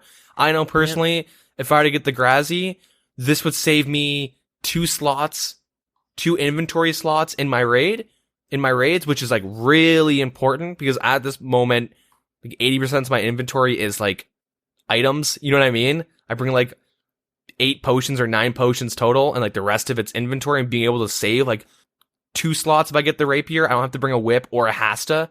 Vassal will now be a way easier boss. The boss is easy, but it'll be even way easier boss now. So that, you know what I mean? Like that affects the tier directly. Like these items directly affect the next tier under it. This new staff could easily replace a trident there, and you could like, now you if you don't want to run the hand on Olm, you might not even need a suicide anymore, which would be huge. So like there are big implications with these items, and don't assume it'll last us for 3 years like the last, if these come in, as you know, took like 3 or 4 years if you want to count the whip. I wouldn't really count, or I guess Raids 1, really. When did Raids 1 come in? 2 years ago? A year ago? Not last January, but the January before that. So we should be basing it off that, yeah. A year and a couple months? Yeah. A year and a bit. Okay, I didn't even think about the Raids 1. Probably should have, though. Yeah, I don't know. Raids 1, I just want to say this quickly. There was a lot more niche items, as in Dragon Claws for PKing, Hunter Crossbow for, well, nothing until recent, but dragons. No, dragons. Well, actually, any reptiles, it seems like. Yeah. Well, the reason for Olms being affected by the Hunter Crossbow is like, this is what I'm assuming it off of, is that way back in the day, like thousands of years ago, when they believed dragons were roaming the earth, deep in like caves and shit, you would see these little Olms, and they if you Google image an Olm, it looks like a baby dragon. And they assumed that was a baby dragon, and they, you know, dragons lived in caves with lots of money and shit like that. So they assumed that those are babies. So that's what I'm basing why it works on Olms. But yeah, anything reptile, I guess. Raids 1 had a lot of more niche items. I guess these are more controversial because they're not. A lot of these would be everyday use items. Bossing, PVM. Yeah. Anyways, we'll move on. The main update, I guess. There's like 2 more. Yeah, that's right. We're not finished here. We got some quality of life and a little addition to the party room. Yep. They did some tournament world reward tweaks. So they've been spending their time collecting feedback, and we talked about the tweaks. They did that. They encourage you to log into the tournament world and test them out. You can tweet at them, post on the 2 subreddits or the forum with your feedback. Shit, maybe I'll go test out some Banos if they're still a thing right now. Jump on and try out the scythe. Yep, so yeah, quality of life and birthday event. So say goodbye to our 5th birthday event. I forgot to do it. Me too. When I read this, I was like, fuck! Yeah. Oh, that sword. Wait, next year. They're gonna keep the museum stuff. So everyone loved the museum and the showcases and stuff like that of the content. And so you'll be able to climb down the staircase in the Falador party room and revisit it whenever you like. I don't know why it's not in Varrock. I don't know why they didn't add a second basement or something. Well, it's because it originally was in the Falador party room, right? Yeah. And it's like, you go to Falador and you look at all the content that's been brought in. It's not like... Yeah, the party room is more of like a community. It's a showcase of the community, not the game. Like, as in, the Varrock Museum is like lore in the game. Okay, yeah, that makes sense. Anyways, so the elk price of the imbued heart has been raised to 200k when using low alchemy, and 300k when using high alchemy to reduce the risk of accidentally elking the value, or such a high value item. So it looks like they're doing that with like a lot of the older items they've been bringing in. The bank setting page now has the ability to add bank fillers in quantities of 1, 10, 50, X, or all. And you select the option, and then you click fill. The Skull Scepter now notifies you the amount of charges it has left in the chat box when using a charge to teleport.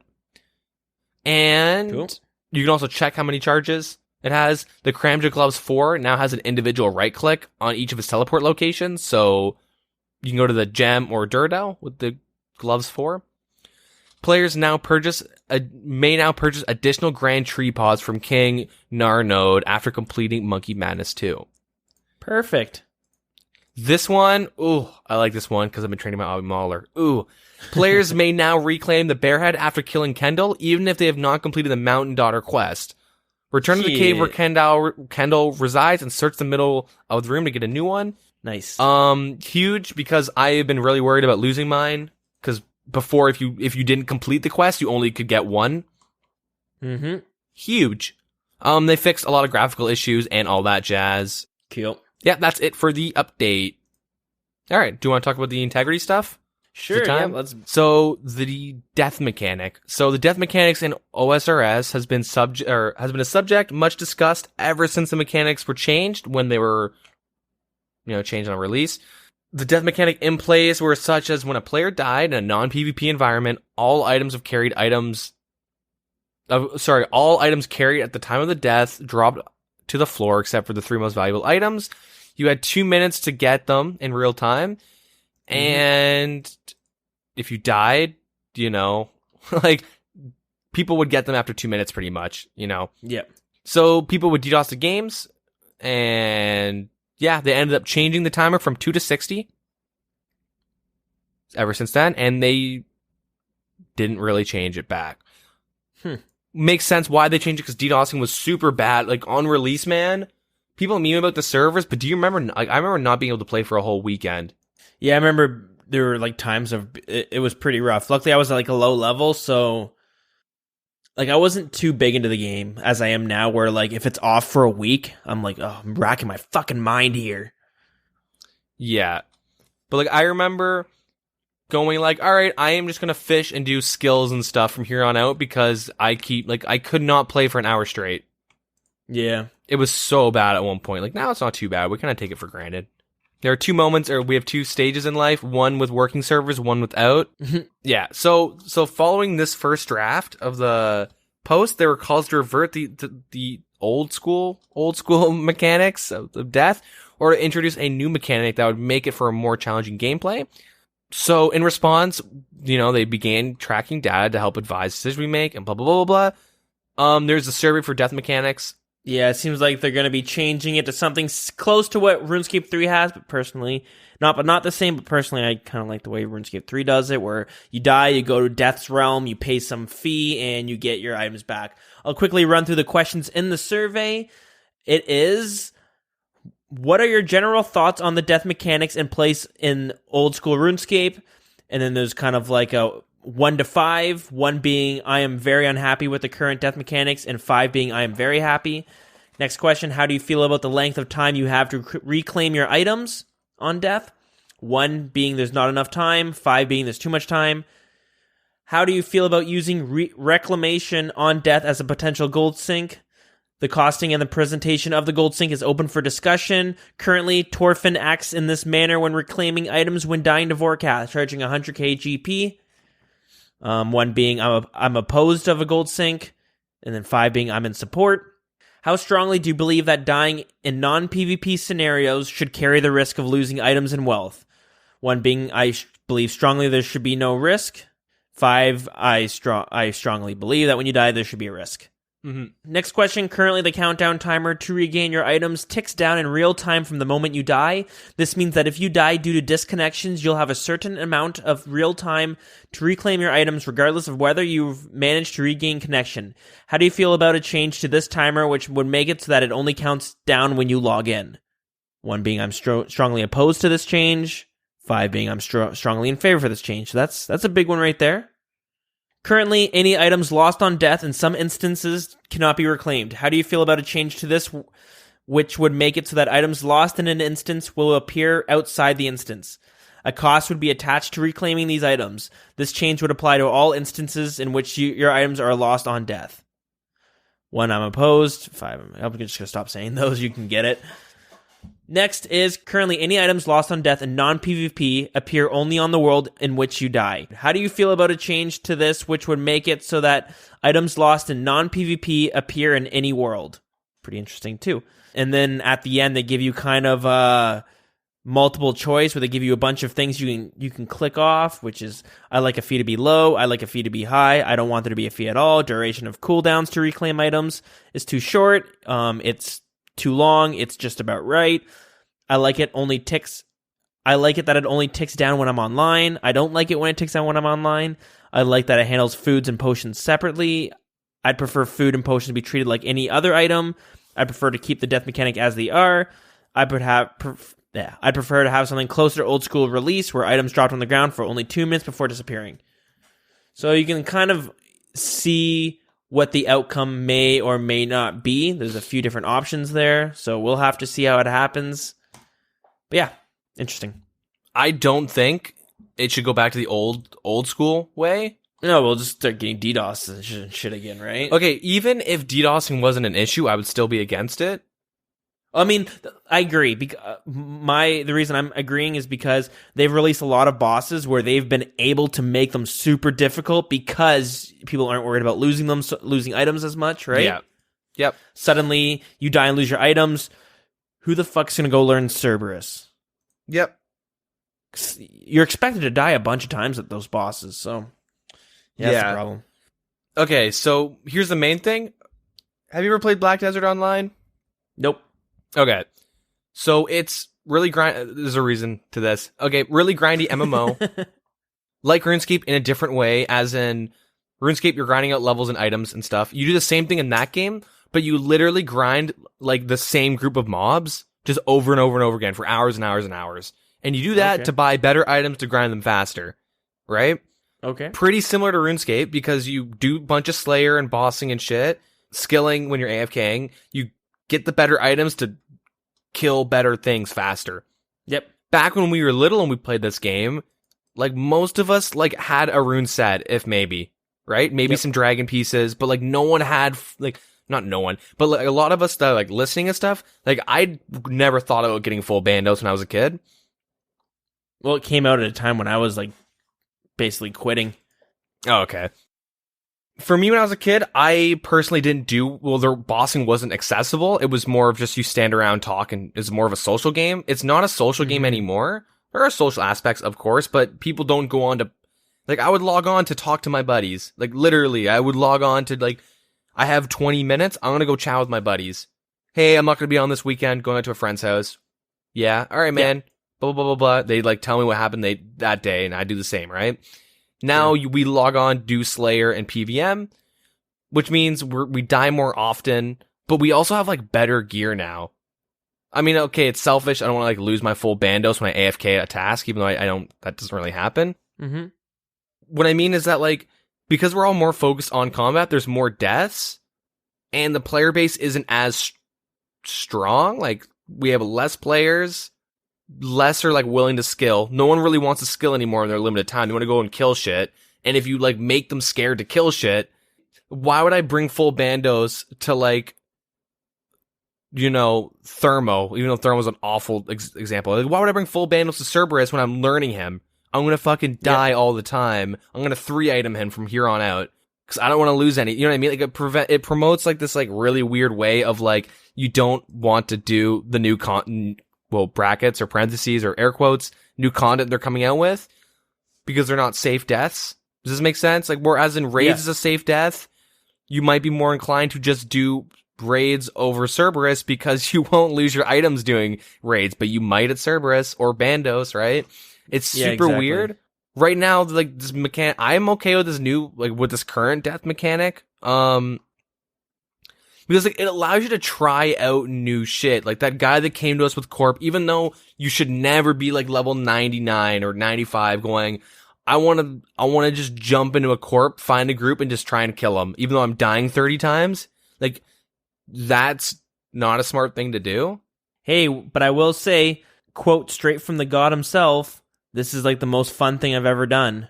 Yeah, he said I've never, exactly, right? He was like, he had so much fun doing it. He really enjoyed himself. He was very happy to be there.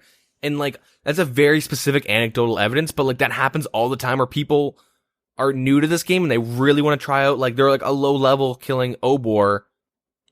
Okay, now you lose some items at Obor. But, like, you know what I mean? Like, you're low-level, like, you want to try out something, like, even if it's really stupid. Like, we all think, like, why the hell would you sell your whole bank, buy a Hasta, and go kill Corp? Why would you do that? But, like, he was like, I want to do it. Why not? I'm going to do it. Yeah. What's the connection with Black Desert Online? Is that when there's no death mechanic. So you know what I mean? You like the whole point of that game is that you grind nonstop for bigger items. Oh, when you die, you don't lose any items. Yeah, you die. It's not a big deal if you die.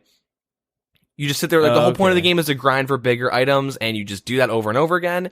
Same thing with RuneScape, but like if RuneScape, you die, you would get fucked over and lose everything. So it would prevent people from wanting to like actually buy items. You know what I mean? Like, why would I want to buy Bandos if I'm probably going to lose it at Cerberus? Yeah, that's fair.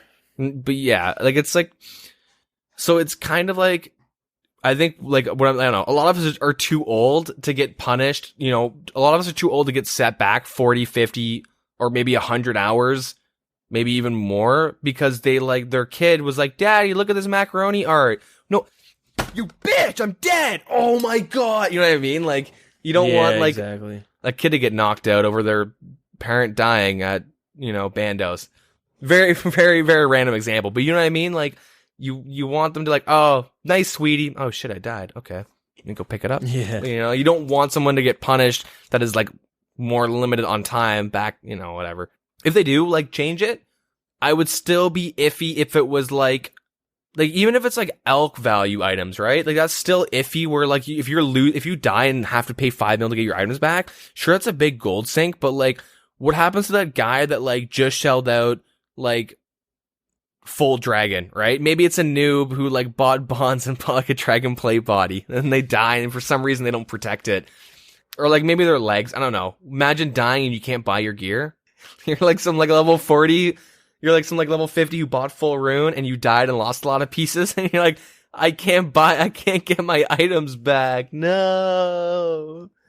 Maybe it's their fault for not having money set aside. I don't know. It's there should be some kind of fee you have to pay, and if you die again, maybe it gets canceled out. You know what I mean? Because I like the idea of the fee being like enough where you're like, fuck, I don't want to die. Like right now, if I were to die and it was like 10% of your alk value, I'm like, okay, I don't get this is no different than before. I don't give a fuck about dying. It's like nothing. You know what I mean? But if it's something like the alk value, because even that, it's like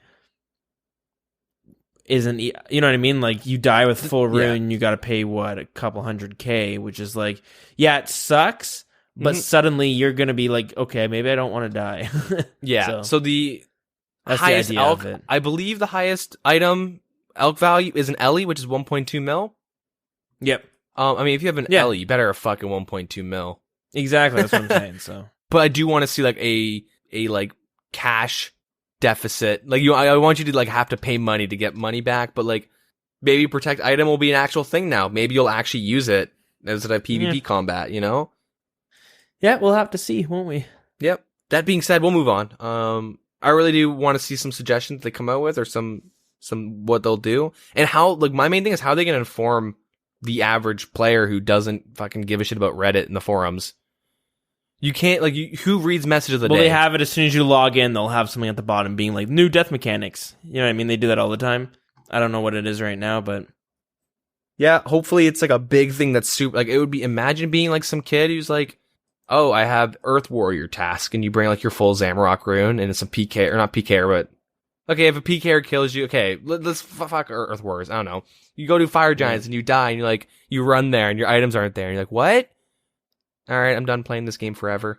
You know what I mean? Yeah. Like, yeah, as long as you're informed. Anyways, we'll move on.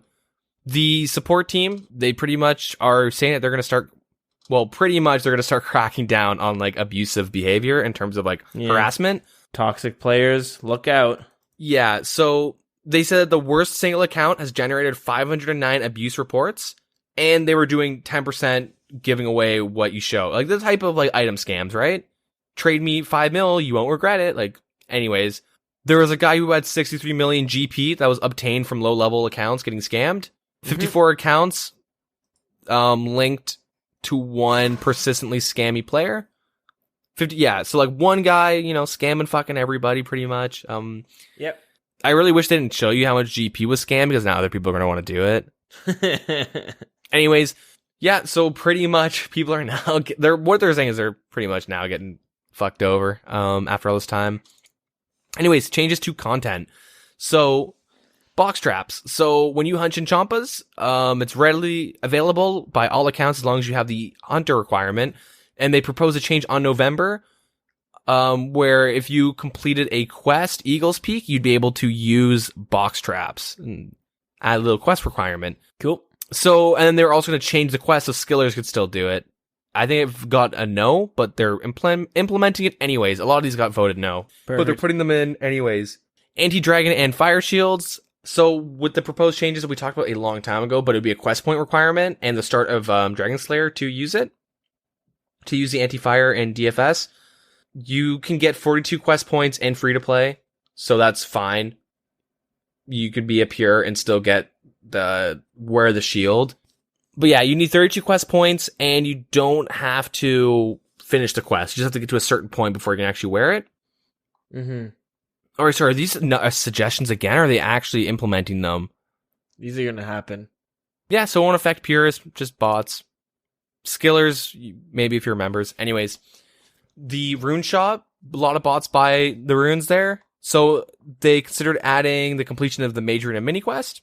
A lot of the Iron Man, the big portion of the Iron Man community was against this because they need to use this shop early game.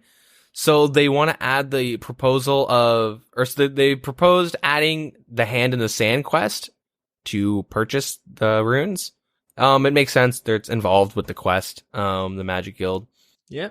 Zaf staffs, they want it to be linked with what lies below the quest. So you can buy a battle staff from Zaf, and then you can also get the ones that you from the reward of the diary. So the one that you can just buy there has been bought it, like bots just buy it all the time. They want to add a quest requirement to it. Other staffs would still be accessible. Cool. The Wines of Zamorak. So currently they only attack the player if they attempt to pick it up, but they want to have monks attack them when it's telegrabbed and make it more dangerous for boss to do it. And they'd like to add a second floor to the temple though, which would have the current mechanics on the wine. So the ground floor would have it so you'd always get attacked. The top floor would have it where you need 500 total level to be able to do it. And you could telegrab safely. Cool. And you need to be able to wear you need to be wearing a set of Zamorak robes. The Major Arena training, a lot of bots there, so they pitched the idea of a magic level requirement to do the Dragonstones. And they've scrapped adding this requirement because they felt like it didn't address the complaints. And they want to make the public instance with a maximum capacity, meaning you wouldn't meet more than 5 players inside. Number isn't set in stone. It can be adjusted. And then pickpocketing NPCs.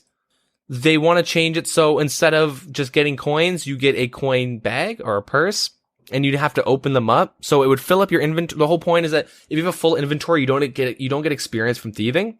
Mm-hmm. A lot of people have been auto-clicking, especially Arty Knights. It's super fucking obvious how many auto-clickers there are. And I've been doing a lot of thieving since this update came out when they're going to be implementing these. Like, these aren't in right now, but they will be implementing them at some point. Yep. A lot of people have been auto-clicking thieves, and it's, really, really ridiculous. So my experience is that, it is kind of necessary. This change alone, adding a coin purse that would, fill up your inventory, and you have to, right-click, and you can open all or something, open them all. It stops auto-clicking. More people would be using bots, and it's easier to get caught botting than auto-clicking. So that does help. It really hurts Ultimate Iron Man, and it really hurts people who are using wines. Yeah. Like a cheap food source, it really would affect them. But I don't feel like it's that big of a change. Or it sucks, but it's well needed. Arty Knights are so overpowered and super easy as it is. Doing this, I don't think is that big of a deal. Yeah, it is really overpowered. It does need to be changed. I wonder how this affects master farmers. Would you be getting seed bags, or is it just people that drop coins, So that being said, it would really, really affect Ultimate Iron Man heavily. But like you said, Arty Knights is pretty fucking overpowered, and at 95 plus, if you have the medium Arty diary done, you can't get stunned at 95 and up. So it's literally just 250k experience, 300k an hour, GP. Really, really overpowered for something that you don't have to look at your screen for. Yeah. Yep. Anyways, drop-based scams. There are many various scams which involve tricking players into dropping their items in exchange for a promise of wealth or recognition, then utilizing game mechanics to prevent them from reclaiming items. We talked about the Corp instant scam and all that stuff's really common. Yep. These scams are somewhat prevalent, and they'd like to implement what they have in RS3, which would prevent this from happening. So items and wealth over a certain value being dropped, which would be so in RS3 it's 1 bill. They're going to obviously have something lower. This is a pretty big one too. Changes to Duel Arena. So the Duel Arena, they want to add a tax on all stakes at the duel arena. Oh boy. That would be one of the biggest item sinks ever. Yep. Or gold sinks, sorry. It would be the biggest one ever. And they like to temporarily boost your stats within the duel arena to max. So you can't do odd staking because people kind of do the math and they find out I could X someone. I put up 1 mil, they put up 1.5 mil, or they do 1 mil, I do 800k. Sure. And I have like 3 less defense, but really that doesn't mean anything. But, you know, play the odds. And like there are ways to kind of game the system with your stats to always come out with a win. And it's really annoying when you're like looking for a duel and then someone's like X me and you're like, I'm not fucking Xing you, and they just waste your time. Anyways, yeah, scams and everything too, right? Where they have 2 accounts. Yeah, so they want to add a trade weight limit, so it'd prevent one-sided stakes. Sorry, the weight limit is applied to stakes, so it would be like the odd staking or certain scams that happen. Also, real-world trading through the duel arena. Yeah. You can stake as much as you'd like, but your opponent has to stake an amount which is within a certain range. So kind of like a trade limit, but within the duel arena. And they'd like to apply a prevention from players emptying weapons within the arena. So it would be like restricting 2 hands, but okay. So there's a scam that you'll always see at the duel arena, and this is kind of like to directly prevent this, where it's maple bow stake. You stake 1 mil, I stake 800k, and it's like a level 30, right? And the whole thing is, and it's an anti-scam, so they give you a maple bow and rune arrows, and you go, either you fall for it and try and use the maple bow with rune arrows, which you can't, it can use Addy or lower, but what you do is you're like, oh, I'll outplay this guy, and I'll just use a maple bow with Addy arrows, so you go and you get that. But what they do is they disable your offhand, so your shield slot.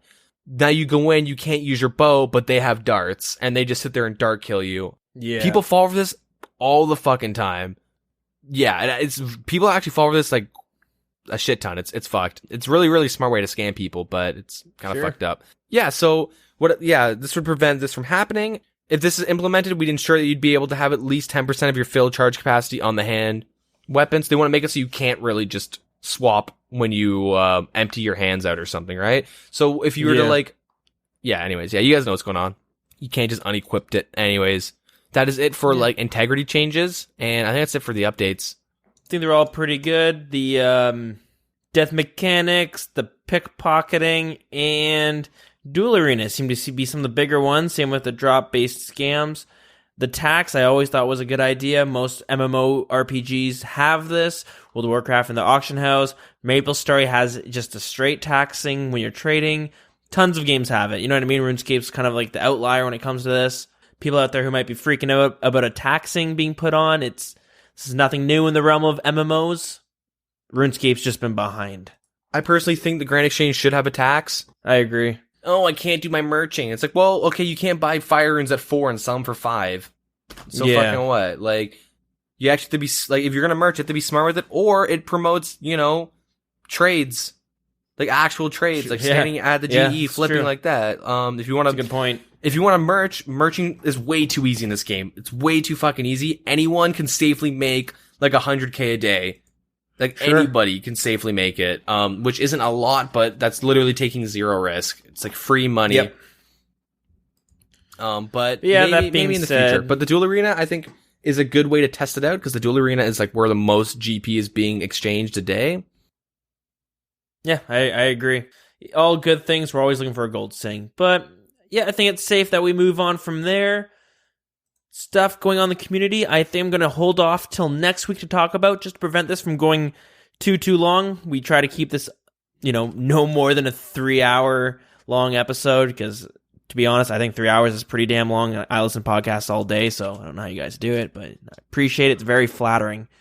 But yeah, we'll talk about the community stuff next week. And with that being said, it is time for that lore.